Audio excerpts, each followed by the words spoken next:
ਭਾਈ ਰਣਜੀਤ ਸਿੰਘ ਢੰਡਰੀਵਾਲ ਦੀ ਇੱਕ ਕਲਿੱਪ ਆਉਂਦੀ, ਉਹ ਕਹਿੰਦੇ ਮੈਂ ਇਸੇ ਚੀਜ਼ 'ਤੇ ਹੀ ਕਹਿੰਦਾ ਆਇਆ ਸੀਗਾ ਕਿ ਜਿਹੜਾ ਉਹਦੇ ਫੈਸਲੇ ਤੇ ਚੁੱਪੀ ਧਾਰੀ, ਕਹਿੰਦੇ ਵੀ ਅਸੀਂ ਸਹਿਮਤ ਨਹੀਂ, ਸਰਟੀਫਿਕੇਟ ਦੇਣ ਦੀ ਲੋੜ ਨਹੀਂ। ਜਿੰਦਾ ਮੈਂ ਵਿਰੋਧ ਕਰਦਾ ਸੀ ਉਸੇ ਤੋਂ ਉਹਨੇ ਹਵਾਲਾ ਦੇ ਕੇ ਕਿਹਾ ਕਿ ਸਿੱਖ ਲਵ ਕੁਸ਼ ਦੀ ਲਾਦ। ਆ ਜਿਹੜੇ RSS ਦੇ ਬੰਦੇ ਜਾਂ ਸਿੱਖ ਵਿਰੋਧੀ ਬੰਦੇ ਨੇ, ਤੁਹਾਨੂੰ ਪਤਾ ਉਹ ਗੁਰੂ ਗ੍ਰੰਥ ਸਾਹਿਬ ਦੇ ਹਵਾਲੇ ਦੇ ਕੇ ਸਾਨੂੰ ਹਿੰਦੂ ਸਾਬਤ ਕਰਦੇ ਨੇ। RSS ਦੇ ਬੰਦੇ ਭੱਟਾਂ ਦੇ ਸਵਈਏ ਨਹੀਂ ਵਰਤਦੇ ਸਾਨੂੰ ਹਿੰਦੂ ਸਾਬਤ ਕਰਨ ਲਈ, ਭਗਤਾਂ ਦੀ ਬਾਣੀ ਨਹੀਂ ਵਰਤਦੇ ਨੇ, ਗੁਰੂ ਗ੍ਰੰਥ ਸਾਹਿਬ ਦੀ ਬਾਣੀ ਵਰਤਦੇ ਨੇ। ਪਰ ਕੀ ਉੱਥੇ ਅਸੀਂ ਹੁਣ ਗੁਰੂ ਗ੍ਰੰਥ ਸਾਹਿਬ ਨੂੰ ਰੱਦ ਕਰ ਦਈਏ? ਇਕਬਾਲ ਸਿੰਘ ਦੇ ਜਿੱਥੇ ਫੈਸਲਾ ਲੈਣਾ ਸੀ ਉੱਥੇ ਲਿਆ ਨਹੀਂ, ਰਣਜੀਤ ਸਿੰਘ ਬਾਰੇ ਲੈ ਲਿਆ। ਉਹ ਭਾਵੇਂ ਫੈਸਲਾ ਸਹੀ ਵੀ ਹੋਵੇ, ਪਰ ਜਦੋਂ ਇਨਸਾਫ ਬਰਾਬਰ ਦਾ ਨਾ ਹੋਵੇ ਨਾ, ਉਦੋਂ ਲੋਕਾਂ ਨੂੰ ਲੱਗਣਾ ਹੀ ਹੈ ਵੀ ਫੈਸਲਾ ਗਲਤ ਹੋਇਆ। ਜੇ ਰਣਜੀਤ ਸਿੰਘ ਤੇ ਕਮੇਟੀ ਬਣ ਸਕਦੀ ਆ, ਉੱਥੇ ਕੱਲਾ ਇਹ ਬਿਆਨ ਨਹੀਂ ਦਿੱਤਾ ਵੀ ਅਸੀਂ ਸਹਿਮਤ ਨਹੀਂ, ਉੱਥੇ ਕਮੇਟੀ ਬਣ ਸਕਦੀ ਆ, ਤੇ ਫਿਰ ਇਕਬਾਲ ਸਿੰਘ ਦੇ ਬਾਰੇ ਕੱਲਾ ਇਹ ਕਹਿ ਕੇ ਪੱਲਾ ਝਾੜ ਦੇਣਾ ਵੀ ਸਹਿਮਤ ਨਹੀਂ ਤੇ ਗੱਲ ਖਤਮ। ਉੱਥੇ ਕਿਉਂ ਨਹੀਂ ਉਹਦੇ ਬਾਰੇ ਕਮੇਟੀ ਬਣਾਈ ਗਈ? ਉਹਨੂੰ ਕਿਉਂ ਨਹੀਂ ਸੱਦਿਆ ਗਿਆ? ਗੁਰੂ ਗ੍ਰੰਥ ਸਾਹਿਬ ਦੇ ਜਿਹੜੇ ਸਰੂਪ ਲਾਪਤਾ ਹੁੰਦੇ ਨੇ, ਉਸ ਤੋਂ ਬਾਅਦ ਉਹਨਾਂ ਦੀ ਗਿਣਤੀ ਵੱਧ ਜਾਂਦੀ ਹੈ, ਉਹਦੇ ਬਾਰੇ ਹਜੇ ਤੱਕ ਜਿਹੜਾ ਉਹ ਸਹੀ ਜਿਹੜਾ ਕਹਿੰਦੇ ਵੀ ਲੋਕ ਕਹਿੰਦੇ ਆ ਵੀ ਸੋਸ਼ਲ ਮੀਡੀਆ 'ਤੇ ਜਿਹੜਾ ਸਹੀ ਫੈਸਲਾ ਜਿਹੜਾ ਅਜੇ ਤੱਕ ਆਇਆ ਨਹੀਂ, ਇੰਤਜ਼ਾਰ ਆ। ਮੈਂ ਇਹ ਕਹਿਣਾ ਵੀ ਸੁਲਝੇ ਹੋਏ ਜਥੇਦਾਰ ਨੇ, ਪਰ ਹਰ ਕਿਸੇ ਨੇ ਬਾਬਾ ਜਰਨੈਲ ਸਿੰਘ ਤੇ ਅਕਾਲੀ ਫੂਲਾ ਸਿੰਘ ਨਹੀਂ ਬਣ ਜਾਣਾ।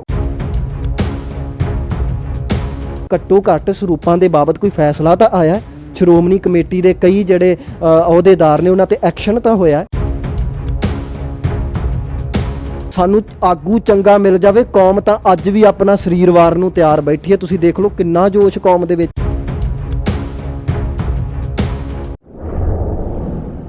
ਕਾਲ ਚੈਨਲ ਦੇਖ ਰਹੇ ਦੇਸ਼ ਵਿਦੇਸ਼ ਦੇ ਸਾਰੇ ਹੀ ਦਰਸ਼ਕਾਂ ਦਾ ਨਿੱਘਾ ਸਵਾਗਤ। ਮੈਂ ਹਾਂ ਜਗਮੀਤ ਸਿੰਘ ਖੱਪਿਆਂ ਲਈ। ਅੱਜ ਅਸੀਂ ਗੱਲਬਾਤ ਕਰਾਂਗੇ ਕੁਝ ਅਹਿਮ ਮਸਲਿਆਂ 'ਤੇ, ਸਿੱਖ ਪੰਥ ਦੇ ਵਿੱਚ ਅਹਿਮ ਮਸਲਿਆਂ 'ਤੇ। ਪਿਛਲੇ ਦਿਨੀ ਅਕਾਲ ਤਖਤ ਤੇ 5 ਸਿੰਘਾਂ ਵੱਲੋਂ ਜਥੇਦਾਰ ਗਿਆਨੀ ਹਰਪ੍ਰੀਤ ਸਿੰਘ ਦੀ ਹਾਜ਼ਰੀ ਦੇ ਵਿੱਚ ਇੱਕ ਮੀਟਿੰਗ ਕੀਤੀ ਜਾਂਦੀ ਹੈ, ਜਿਹਦੇ ਫੈਸਲਿਆਂ ਦਾ ਇੰਤਜ਼ਾਰ ਸਿੱਖ ਸੰਗਤ ਨੂੰ ਬੜੀ ਬੇਸਬਰੀ ਦੇ ਨਾਲ ਸੀ। ਚਾਹੇ ਕਈ ਨਹੀਂ ਵੀ ਉਹਨਾਂ ਦੇ ਫੈਸਲਿਆਂ ਨੂੰ ਮੰਨਦੇ ਗਏ, ਕੁਝ ਲੋਕ ਹੈਗੇ ਨੇ, ਪਰ ਉਹਨਾਂ ਨੂੰ ਵੀ ਬੇਸਬਰੀ ਦੇ ਨਾਲ ਇੰਤਜ਼ਾਰ ਸੀ ਕਿ ਕਿਹੜੇ ਫੈਸਲੇ ਜਿਹੜੇ ਅਕਾਲ ਤਖਤ ਤੋਂ ਆ ਰਹੇ ਨੇ, ਕਿਉਂਕਿ ਕਈਆਂ ਨੇ ਉਸ ਚੀਜ਼ ਦਾ ਵਿਰੋਧ ਹੀ ਕਰਨਾ ਹੁੰਦਾ।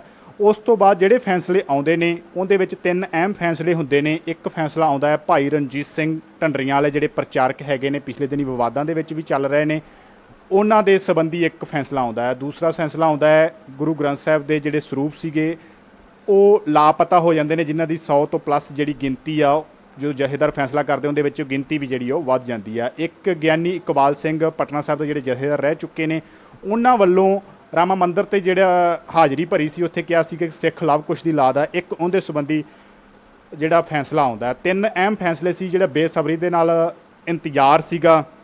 ਉਹਦੇ ਵਿੱਚ ਸਭ ਤੋਂ ਜ਼ਿਆਦਾ ਜਿਹੜਾ ਫੈਸਲਾ ਭਖਿਆ ਸੀਗਾ ਉਹ ਹੈਗਾ ਸੀ ਭਾਈ ਰਣਜੀਤ ਸਿੰਘ ਢੰਡਰੀਵਾਲ ਵਾਲਾ, ਜਿਨ੍ਹਾਂ ਦੇ ਪ੍ਰਚਾਰ ਦੇ ਉੱਤੇ, ਸੋਸ਼ਲ ਮੀਡੀਆ ਦੇ ਉੱਤੇ ਪ੍ਰਚਾਰ ਨੂੰ ਲੈ ਕੇ ਪਾਬੰਦੀ ਲਗਾਈ ਗਈ ਸੀਗੀ। ਅਕਾਲ ਤਖਤ ਦਾ ਫੈਸਲਾ ਆਉਂਦਾ ਸੀਗਾ, ਬੜੀ ਬੇਸਬਰੀ ਨਾਲ ਸੀ ਇੰਤਜ਼ਾਰ। ਉਸ ਤੋਂ ਬਾਅਦ ਕਈਆਂ ਨੇ ਉਸ ਚੀਜ਼ 'ਚ ਸਹਿਮਤੀ ਜਤਾਈ ਹੈ, ਕਈਆਂ ਨੇ ਅਸਹਿਮਤੀ ਜਤਾਈ ਆ। ਸਾਡੇ ਨਾਲ ਅੱਜ ਹਰਜੋਤ ਸਿੰਘ ਖਾਲਸਾ ਜੀ ਮੌਜੂਦ ਨੇ। ਅਸੀਂ ਗੱਲਬਾਤ ਕਰਾਂਗੇ ਕਿ ਕੀ ਜਿਹੜਾ ਉਹਨਾਂ ਦਾ ਪ੍ਰਚਾਰ ਦੇ ਉੱਤੇ ਪਾਬੰਦੀ ਲਗਾਈ ਗਈ ਆ, ਕੀ ਇੱਕ ਇਹ ਪ੍ਰਚਾਰਕ ਨੇ ਇਹ ਸਹਿਮਤ ਹੈਗੇ ਨੇ ਉਸ ਚੀਜ਼ ਦੇ ਨਾਲ। ਹਾਂਜੀ ਹਰਜੋਤ ਸਿੰਘ ਜੀ, ਸਭ ਤੋਂ ਪਹਿਲਾਂ ਵਾਹਿਗੁਰੂ ਜੀ ਕਾ ਖਾਲਸਾ ਤੇ ਵਾਹਿਗੁਰੂ ਜੀ ਕੀ ਫਤਿਹ। ਵਾਹਿਗੁਰੂ ਜੀ ਕਾ ਖਾਲਸਾ ਵਾਹਿਗੁਰੂ ਜੀ ਕੀ ਫਤਿਹ। ਸਭ ਤੋਂ ਪਹਿਲਾਂ ਆਪਣਾ ਸ਼ਾਰਟ 'ਚ ਹੀ ਸਵਾਲ ਹੈ ਕਿ ਜਿਹੜੀ ਉਹ ਪਾਬੰਦੀ ਲਗਾਈ ਗਈ ਆ ਭਾਈ ਰਣਜੀਤ ਸਿੰਘ ਢੰਡਰੀਵਾਲ ਦੇ ਪ੍ਰਚਾਰ ਦੇ ਉੱਤੇ, ਕੀ ਤੁਸੀਂ ਸਹਿਮਤ ਹੋ?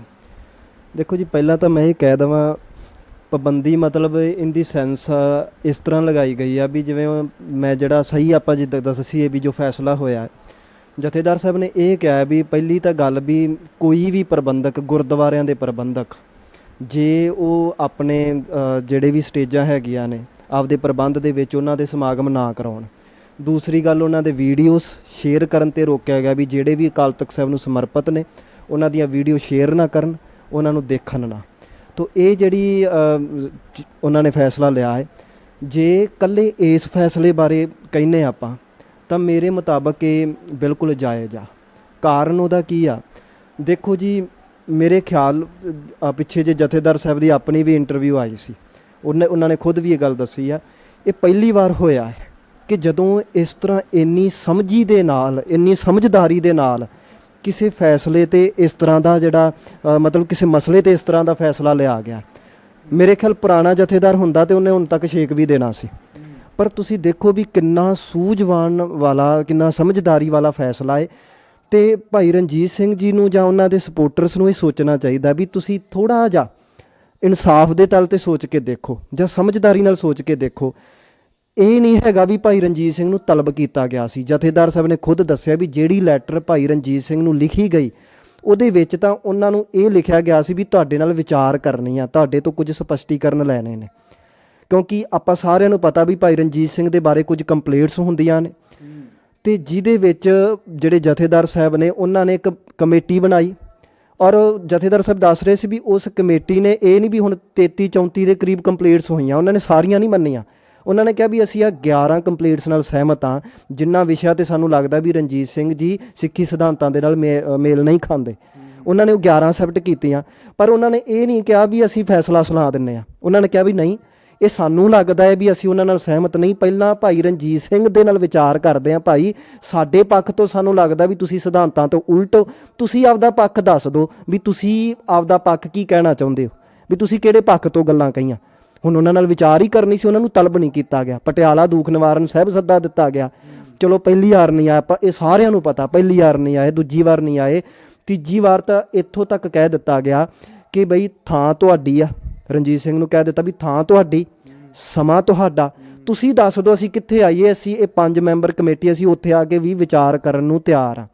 ਭਾਵੇਂ ਭਾਈ ਰਣਜੀਤ ਸਿੰਘ ਅੱਜ ਜੋ ਮਰਜ਼ੀ ਕਹੀ ਜਾਣ, ਚੈਲੰਜ ਕਰੀ ਜਾਣ ਜਥੇਦਾਰ ਸਾਹਿਬ ਨੂੰ। ਵੈਸੇ ਤਾਂ ਜੇ ਆਪਾਂ ਸੱਚੀ ਗੱਲ ਕਰੀਏ ਨਾ, ਕਿਸੇ ਬੰਦੇ ਤੇ ਦੋਸ਼ ਲੱਗੇ ਹੋਣ ਨਾ, ਇਹ ਗੱਲ ਬੜਿਆਂ ਜਾਣਿਆਂ ਨੇ ਕਹਿਤੀ, ਜੱਜ ਕਦੀ ਦੋਸ਼ੀ ਕੋਲ ਨਹੀਂ ਜਾਂਦਾ। ਪਰ ਮੈਂ ਇਸ ਤੋਂ ਵੀ ਅੱਗੇ ਗੱਲ ਕਹਿਣਾ ਵੀ ਅਕਾਲ ਤਖਤ ਸਾਹਿਬ ਨੇ ਅੱਜ ਐਤਕੀ ਇੰਨੀ ਸਮਝਦਾਰੀ ਨਾਲ ਫੈਸਲਾ ਕੀਤਾ, ਇਹਨਾਂ ਨੇ ਉਹ ਵੀ ਕੁਝ ਕਰ ਦਿੱਤਾ ਜੋ ਨਹੀਂ ਹੁੰਦਾ ਸੀ ਪਹਿਲਾਂ। ਹੁਣ ਜਥੇਦਾਰ ਸਾਰੇ ਮਸਲਿਆਂ ਤੇ ਆਪ ਤਾਂ ਨਹੀਂ ਨਾ ਜਾਵੇਗਾ, ਉਹਨੇ ਜਿਹੜੀ ਕਮੇਟੀ ਨੂੰ ਜ਼ਿੰਮੇਵਾਰੀ ਦੇਤੀ ਭਾਈ ਤੁਸੀਂ ਇਸ ਚੀਜ਼ ਤੇ ਪੜਚੋਲ ਕਰਨੀ ਆ, ਹੁਣ ਉਹ ਕਮੇਟੀ ਤਾਂ ਜਾਣ ਨੂੰ ਤਿਆਰ ਹੀ ਸੀ ਨਾ।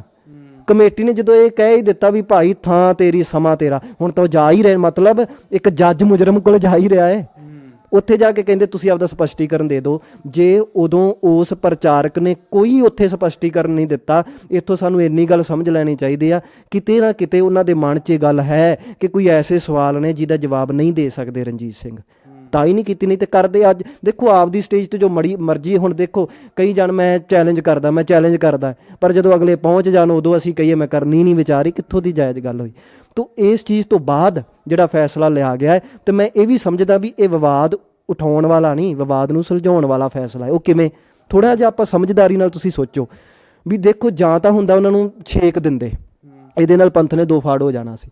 ਪਰ ਉਹਨਾਂ ਨੇ ਜਿਹੜਾ ਇੱਕ ਫੈਸਲਾ ਸੁਣਾਇਆ ਵੀ ਭਾਈ ਇਹਨਾਂ ਦੀਆਂ ਵੀਡੀਓਜ਼ ਵੇਖਣੀਆਂ ਨਹੀਂ, ਸ਼ੇਅਰ ਨਹੀਂ ਕਰਨੀਆਂ, ਤੇ ਜਿਹੜੇ ਦੂਸਰੇ ਗੁਰਦੁਆਰਾ ਸਾਹਿਬ ਉਹਨਾਂ ਨੇ ਇਹਨਾਂ ਦੇ ਸਮਾਗਮ ਨਹੀਂ ਕਰਾਉਣੇ। ਹੁਣ ਸਮਾਗਮ ਤਾਂ ਉਹ ਪਹਿਲਾਂ ਵੀ ਨਹੀਂ ਸੀ ਕਰਾ ਰਹੇ, ਉਹਨਾਂ ਨੂੰ ਪਤਾ ਸੀ ਵੀ ਪੰਥ ਵਿਰੋਧ ਕਰ ਰਿਹਾ। ਬੜੇ ਲੋਕ ਜਿਹੜੇ ਨੇ ਜਿੱਥੇ ਸਮਾਗਮ ਕਰਾਉਣ ਜਾਂਦੇ ਨੇ ਉੱਥੇ ਰੌਲਾ ਪੈ ਜਾਂਦਾ ਹੈ। ਹੁਣ ਉਹਨਾਂ ਨੇ ਕਹਿਤਾ ਸਮਾਗਮ ਨਹੀਂ ਕਰਾਉਣੇ, ਮਤਲਬ ਰੌਲਾ ਖਤਮ ਹੋਣ ਵਾਲੀ ਗੱਲ ਕੀਤੀ ਆ। ਦੂਸਰੀ ਗੱਲ, ਵੀਡੀਓ ਸ਼ੇਅਰ ਨਾ ਕਰਨ ਦਾ ਜਿਹੜਾ ਫੈਸਲਾ ਸੁਣਾਇਆ, ਹੁਣ ਜਿਹੜੇ ਤਾਂ ਅਕਾਲ ਤਖਤ ਸਾਹਿਬ ਨੂੰ ਸਮਰਪਿਤ ਨੇ ਉਹ ਵੀਡੀਓ ਸ਼ੇਅਰ ਨਹੀਂ ਕਰਨਗੇ, ਦੇਖਣਗੇ ਨਹੀਂ, ਭਾਵ ਉਹਨਾਂ ਨੇ ਭਾਈ ਰਣਜੀਤ ਸਿੰਘ ਨੂੰ ਸੁਣਨਾ ਨਹੀਂ। ਤਾਂ ਆਪਾਂ ਨੂੰ ਪਤਾ ਸਪੋਰਟਰਸ ਨੇ ਤਾਂ ਵਿਰੋਧ ਕਰਨਾ ਹੀ ਹੁੰਦਾ ਅਕਾਲ ਤਖਤ ਸਾਹਿਬ ਦਾ, ਉਹਨਾਂ ਨੇ ਤਾਂ ਸੁਣਨਾ ਹੀ ਆ, ਜੋ ਮਰਜ਼ੀ ਕਹਿ ਦਿਓ। ਸਪੋਰਟਰਸ ਸੁਣਨਗੇ, ਅਕਾਲ ਤਖਤ ਸਾਹਿਬ ਨੂੰ ਸਮਰਪਿਤ ਨਹੀਂ ਸੁਣਨਗੇ। ਇਹਦੇ ਨਾਲ ਕੀ ਹੋਇਆ ਵੀ ਜਿਹੜੀਆਂ ਦੋ ਧਿਰਾਂ ਆਪਸ 'ਚ ਲੜਦੀਆਂ ਸੀ ਉਹਨਾਂ ਦਾ ਲੜਨਾ ਬੰਦ ਹੋ ਜਾਊਗਾ, ਕਿਉਂਕਿ ਜਿਹੜੀ ਧਿਰ ਵਿਰੋਧ ਕਰਦੀ ਸੀ ਉਹਨੇ ਸੁਣਨਾ ਹੀ, ਉਹਨਾਂ ਨੂੰ ਪਤਾ ਹੀ ਨਹੀਂ ਰਣਜੀਤ ਸਿੰਘ ਕੀ ਕਹਿੰਦਾ ਤੇ ਕਿਵੇਂ ਲੜਨਗੇ। ਵਿਵਾਦ ਖਤਮ ਹੋਣ ਵਾਲਾ ਫੈਸਲਾ ਹੈ ਨਾ। ਤਾਂ ਮੇਰੇ ਖਿਆਲ ਇੱਕ ਬੜੀ ਸਮਝਦਾਰੀ ਵਾਲਾ ਫੈਸਲਾ, ਜੇ ਅਸੀਂ ਸਿਆਣਪ ਨਾਲ ਦੇਖੀਏ ਤਾਂ, ਜੇ ਇਕੱਲੇ ਇਸ ਫੈਸਲੇ ਦੀ ਗੱਲ ਕਰੀਏ ਤਾਂ ਇਹ ਮੇਰੀ ਰਾਏ ਹੈ ਜੀ। ਤੁਸੀਂ ਕਹਿੰਦੇ ਹੋ ਕਿ ਉਹਨਾਂ ਦਾ ਜਿਹੜਾ ਫੈਸਲਾ ਬੜੀ ਸਮਝਦਾਰੀ ਨਾਲ ਲਿਆ ਗਿਆ, ਪਰ ਜਦੋਂ ਗਿਆਨੀ ਇਕਬਾਲ ਸਿੰਘ ਦਾ ਫੈਸਲਾ, ਉਹ ਕਹਿੰਦੇ ਵੀ ਸਾਨੂੰ ਸਰਟੀਫਿਕੇਟ ਦੇਣ ਦੀ ਲੋੜ ਨਹੀਂ ਹੈਗੀ ਕਿ ਵੀ ਸਿੱਖ ਕਿੰਦੇ ਚੋਂ ਨਿਕਲੇ ਆ, ਉੱਥੇ ਕਈ ਜੇ ਜ਼ਿਆਦਾਤਰ ਲੋਕਾਂ ਦੀ ਵੇਖੀਏ ਨਾਰਾਜ਼ਗੀ ਵੀ ਜ਼ਾਹਰ ਹੋਈ ਆ ਵੀ ਉੱਥੇ ਕਿਉਂ ਚੁੱਪੀ ਧਾਰੀ ਰੱਖੀ। ਹਾਂ, ਇਹ ਗੱਲ ਨਾਲ ਮੈਂ ਬਿਲਕੁਲ ਸਹਿਮਤ ਹਾਂ ਵੀ ਜੇ ਕਿਤੇ ਇਕਬਾਲ ਸਿੰਘ ਦੇ ਮਾਮਲੇ ਤੇ ਵੀ ਫੈਸਲਾ ਸਹੀ ਹੋ ਜਾਂਦਾ ਨਾ ਤੇ ਇਹਦਾ ਪ੍ਰਭਾਵ ਹੋਰ ਵਧਣਾ ਸੀ। ਤੁਹਾਨੂੰ ਪਤਾ, ਮੈਂ ਇੱਕ ਗੱਲ ਕਹਿ ਦੇਵਾਂ, ਕੋਈ ਫੈਸਲਾ ਸਹੀ ਵੀ ਹੋਵੇ ਨਾ, ਜਿਵੇਂ ਹੁਣ ਰਣਜੀਤ ਸਿੰਘ ਦੇ ਬਾਰੇ ਜੋ ਫੈਸਲਾ ਹੋਇਆ ਢੱਡਰੀਆਂ ਵਾਲੇ ਜੀ ਬਾਰੇ ਸਹੀ ਹੋਇਆ, ਪਰ ਇੱਕ ਗੱਲ ਜ਼ਹਿਨ 'ਚ ਰੱਖ ਲਿਓ, ਕਦੀ ਸੋਚ ਕੇ ਦੇਖ ਲਿਓ, ਫੈਸਲਾ ਕੋਈ ਸਹੀ ਵੀ ਹੋਵੇ ਨਾ, ਪਰ ਜਦੋਂ ਨਿਆਂ ਬਰਾਬਰ ਦਾ ਨਾ ਹੋਵੇ ਨਾ, ਕਈ ਵਾਰੀ ਸਹੀ ਫੈਸਲੇ ਵੀ ਗਲਤ ਜਾਪਦੇ ਨੇ ਦੂਜਿਆਂ ਨੂੰ। ਹੁਣ ਮੰਨ ਲਓ ਇਕਬਾਲ ਸਿੰਘ ਦੇ ਜਿੱਥੇ ਫੈਸਲਾ ਲੈਣਾ ਸੀ ਉੱਥੇ ਲਿਆ ਨਹੀਂ, ਰਣਜੀਤ ਸਿੰਘ ਬਾਰੇ ਲੈ ਲਿਆ, ਉਹ ਭਾਵੇਂ ਫੈਸਲਾ ਸਹੀ ਵੀ ਹੋਵੇ, ਪਰ ਜਦੋਂ ਇਨਸਾਫ ਬਰਾਬਰ ਦਾ ਨਾ ਹੋਵੇ ਨਾ, ਉਦੋਂ ਲੋਕਾਂ ਨੂੰ ਲੱਗਣਾ ਹੀ ਆ ਵੀ ਫੈਸਲਾ ਗਲਤ ਹੋਇਆ, ਭਾਵੇਂ ਜਿੰਨਾ ਮਰਜ਼ੀ ਸਹੀ ਹੋਵੇ। ਤੋ ਇਕਬਾਲ ਸਿੰਘ ਦੇ ਮਸਲੇ ਤੇ ਵੀ ਫੈਸਲਾ ਹੋਣਾ ਚਾਹੀਦਾ ਸੀ, ਭਾਵਾਂ ਕਿ ਉਹਨਾਂ ਨੇ ਅਸਹਿਮਤੀ ਜਤਾਈ ਆ, ਪਰ ਮੈਂ ਇਸ ਗੱਲ ਨਾਲ ਬਿਲਕੁਲ ਵੀ ਸਹਿਮਤ ਨਹੀਂ ਆ। ਪਤਾ ਕਿਉਂ ਜੀ, ਤੁਸੀਂ ਦੇਖੋ ਹੁਣ ਰਣਜੀਤ ਸਿੰਘ ਢੰਡਰੀਆਂ ਵਾਲੇ ਕਹਿੰਦੇ, ਸਾਰੇ ਕਹਿੰਦੇ ਨੇ ਵੀ ਉਹ ਸਿਧਾਂਤਾਂ ਤੋਂ ਉਲਟ ਬੋਲਦੇ ਨੇ, ਤੇ ਜਥੇ ਪੰਜ ਸਿੰਘਾਂ ਨੇ ਕਹਿ ਦਿੱਤਾ ਵੀ ਅਸੀਂ ਇਕਬਾਲ ਸਿਉਂ ਦੇ ਬਿਆਨ ਤੋਂ ਸਹਿਮਤ ਨਹੀਂ। ਇਹਦਾ ਮਤਲਬ ਉਹ ਇਹ ਵੀ ਮੰਨਦੇ ਨੇ ਵੀ ਇਕਬਾਲ ਸਿਉਂ ਨੇ ਜੋ ਗੱਲ ਕਹੀ ਉਹ ਵੀ ਸਿਧਾਂਤ ਤੋਂ ਉਲਟਾ ਮੰਨਦੇ ਨੇ ਨਾ। ਇੱਕ ਪਾਸੇ ਰਣਜੀਤ ਸਿੰਘ ਦੀ ਵੀ ਗੱਲ ਸਿਧਾਂਤ ਤੋਂ ਉਲਟ, ਇਕਬਾਲ ਸਿਉਂ ਦੀ ਵੀ ਗੱਲ ਸਿਧਾਂਤ ਤੋਂ ਉਲਟ। ਜਾਂ ਤਾਂ ਹੁੰਦਾ ਵੀ ਭਾਈ ਰਣਜੀਤ ਸਿੰਘ ਨੂੰ ਵੀ ਕਹਿੰਦੇ ਭਾਈ ਸਿਧਾਂਤ ਤੋਂ ਉਲਟ ਗੱਲ ਆ, ਸਾਡੇ ਤੋਂ ਸਰਟੀਫਿਕੇਟ ਲੈਣ ਦੀ ਲੋੜ ਨਹੀਂ, ਅਸੀਂ ਉਹਦੇ ਨਾਲ ਸਹਿਮਤ ਨਹੀਂ। ਉੱਥੇ ਇੰਜ ਕੀਤਾ ਉਹਨਾਂ ਨੇ? ਨਹੀਂ ਕੀਤਾ। ਉੱਥੇ ਕਮੇਟੀ ਬਣਾਈ। ਜੇ ਰਣਜੀਤ ਸਿੰਘ ਤੇ ਕਮੇਟੀ ਬਣ ਸਕਦੀ ਆ, ਉੱਥੇ ਕੱਲਾ ਇਹ ਬਿਆਨ ਨਹੀਂ ਦਿੱਤਾ ਵੀ ਅਸੀਂ ਸਹਿਮਤ ਨਹੀਂ, ਉੱਥੇ ਕਮੇਟੀ ਬਣ ਸਕਦੀ ਆ। ਤੇ ਫਿਰ ਇਕਬਾਲ ਸਿਉਂ ਦੇ ਬਾਰੇ ਕੱਲਾ ਇਹ ਕਹਿ ਕੇ ਪੱਲਾ ਝਾੜ ਦੇਣਾ ਵੀ ਸਹਿਮਤ ਨਹੀਂ ਤੇ ਗੱਲ ਖਤਮ, ਉੱਥੇ ਕਿਉਂ ਨਹੀਂ ਉਹਦੇ ਬਾਰੇ ਕਮੇਟੀ ਬਣਾਈ ਗਈ? ਉਹਨੂੰ ਕਿਉਂ ਨਹੀਂ ਸੱਦਿਆ ਗਿਆ? ਜੇ ਕਿਤੇ ਉਹਨੂੰ ਵੀ ਸੱਦ ਲੈਂਦੇ ਨਾ, ਤੇ ਇਹ ਜਿਹੜਾ ਰਣਜੀਤ ਸਿੰਘ ਦੇ ਬਾਰੇ ਹੋਇਆ ਫੈਸਲਾ ਵੀ ਬੜਾ ਸੋਹਣਾ, ਇਹਦੀ ਦਿੱਖ ਬਣਨੀ ਸੀ ਪੂਰੀ ਕੌਮ ਦੇ ਵਿੱਚ। ਜਦੋਂ ਇਹ ਫੈਸਲਾ ਆਉਂਦਾ ਨਾ, ਉਸ ਤੋਂ ਬਾਅਦ ਭਾਈ ਰਣਜੀਤ ਸਿੰਘ ਢੰਡਰੀਆਂ ਦੀ ਇੱਕ ਕਲਿੱਪ ਆਉਂਦੀ, ਉਹ ਕਹਿੰਦੇ ਮੈਂ ਇਸੇ ਚੀਜ਼ ਤੇ ਹੀ ਕਹਿੰਦਾ ਆਇਆ ਸੀਗਾ ਕਿ ਜਿਹੜਾ ਉਹਦੇ ਫੈਸਲੇ ਤੇ ਚੁੱਪੀ ਧਾਰੀ, ਕਹਿੰਦੇ ਵੀ ਅਸੀਂ ਸਹਿਮਤ ਨਹੀਂ, ਸਰਟੀਫਿਕੇਟ ਦੇਣ ਦੀ ਲੋੜ ਨਹੀਂ। ਜਿੰਦਾ ਮੈਂ ਵਿਰੋਧ ਕਰਦਾ ਸੀ ਉਸੇ ਦਾ ਉਹਨੇ ਹਵਾਲਾ ਦੇ ਕੇ ਕਿਹਾ ਕਿ ਸਿੱਖ ਲਵ ਕੁਛ ਦੀ ਲਾਦ। ਦੇਖੋ ਉਹਨੇ ਪੂਰੀ ਵੀਡੀਓ ਕੀ ਬਣਾਈ ਰੋਸ ਦੇ ਵਿੱਚ, ਉਹ ਤਾਂ ਨਹੀਂ ਮੈਂ ਸੁਣੀ, ਪਰ ਮੇਰੇ ਨਾਲ ਦੇ ਇੱਕ ਸੱਜਣ ਨੇ ਮੈਨੂੰ ਸਾਰੀ ਉਹ ਵਾਰਤਾ ਦੱਸੀ ਵੀ ਕਿਵੇਂ ਕਿਵੇਂ ਉਹਨੇ ਰੋਸ ਜਤਾਏ। ਉਹਦੇ ਵਿੱਚ ਉਹ ਦੱਸ ਰਹੇ ਸੀ ਵੀ ਉਹਨਾਂ ਨੇ ਇੱਕ ਗੱਲ ਇਹ ਕਹੀ ਆ ਵੀ ਜੇ ਮੈਂ ਗਲਤ ਨਹੀਂ ਤਾਂ ਸ਼ਾਇਦ ਉਹਨਾਂ ਨੇ ਇਹ ਗੱਲ ਕਹੀ ਆ ਵੀ ਜਿਹੜੇ ਗ੍ਰੰਥਾਂ ਦੇ ਮੈਂ ਵਿਰੋਧ ਕਰਦਾ ਹਾਂ, ਉਸੇ ਦਾ ਹਵਾਲਾ ਇਕਬਾਲ ਸਿੰਘ ਨੇ, ਹਾਂ ਉਸੇ ਦਾ ਹਵਾਲਾ ਇਕਬਾਲ ਸਿੰਘ ਨੇ ਕੀਤਾ ਹੈ। ਮੈਂ ਉਹਨਾਂ ਨੂੰ ਇਹ ਗੱਲ ਕਹਿਣੀ ਚਾਹੁੰਦਾ ਵੀ ਦੇਖੋ ਇਹ ਗੱਲ ਨਾ ਕੋਈ ਦਲੀਲ ਤੇ ਬਹੁਤੀ ਖਰੀ ਨਹੀਂ ਉਤਰਦੀ। ਜੇ ਆਪਾਂ ਕਹੀਏ ਨਾ ਵੀ ਉਸੇ ਦਾ ਹਵਾਲਾ ਦੇ ਕੇ ਉਹ ਸਾਬਤ ਕਰਨਾ ਚਾਹੁੰਦੇ ਨੇ, ਤਾਂ ਮੈਂ ਉਹਨਾਂ ਨੂੰ ਬੜੀ ਵਾਰ ਬੇਨਤੀ ਆਪਦੇ ਪਲੇਟਫਾਰਮ ਤੇ ਕਰ ਚੁੱਕਾ ਹੈ। ਆ ਜਿਹੜੇ RSS ਦੇ ਬੰਦੇ ਜਾਂ ਸਿੱਖ ਵਿਰੋਧੀ ਬੰਦੇ ਨੇ, ਤੁਹਾਨੂੰ ਪਤਾ ਉਹ ਗੁਰੂ ਗ੍ਰੰਥ ਸਾਹਿਬ ਦੇ ਹਵਾਲੇ ਦੇ ਕੇ ਸਾਨੂੰ ਹਿੰਦੂ ਸਾਬਤ ਕਰਦੇ ਨੇ। ਵੇਖ ਲਓ RSS ਦੇ ਬੰਦੇ ਭੱਟਾਂ ਦੇ ਸਵਈਏ ਨਹੀਂ ਵਰਤਦੇ ਸਾਨੂੰ ਹਿੰਦੂ ਸਾਬਤ ਕਰਨ ਲਈ, ਭਗਤਾਂ ਦੀ ਬਾਣੀ ਨਹੀਂ ਵਰਤਦੇ ਨੇ, ਗੁਰੂ ਗ੍ਰੰਥ ਸਾਹਿਬ ਦੀ ਬਾਣੀ ਵਰਤਦੇ ਨੇ। ਪਰ ਕੀ ਉੱਥੇ ਅਸੀਂ ਹੁਣ ਗੁਰੂ ਗ੍ਰੰਥ ਸਾਹਿਬ ਨੂੰ ਰੱਦ ਕਰ ਦਈਏ?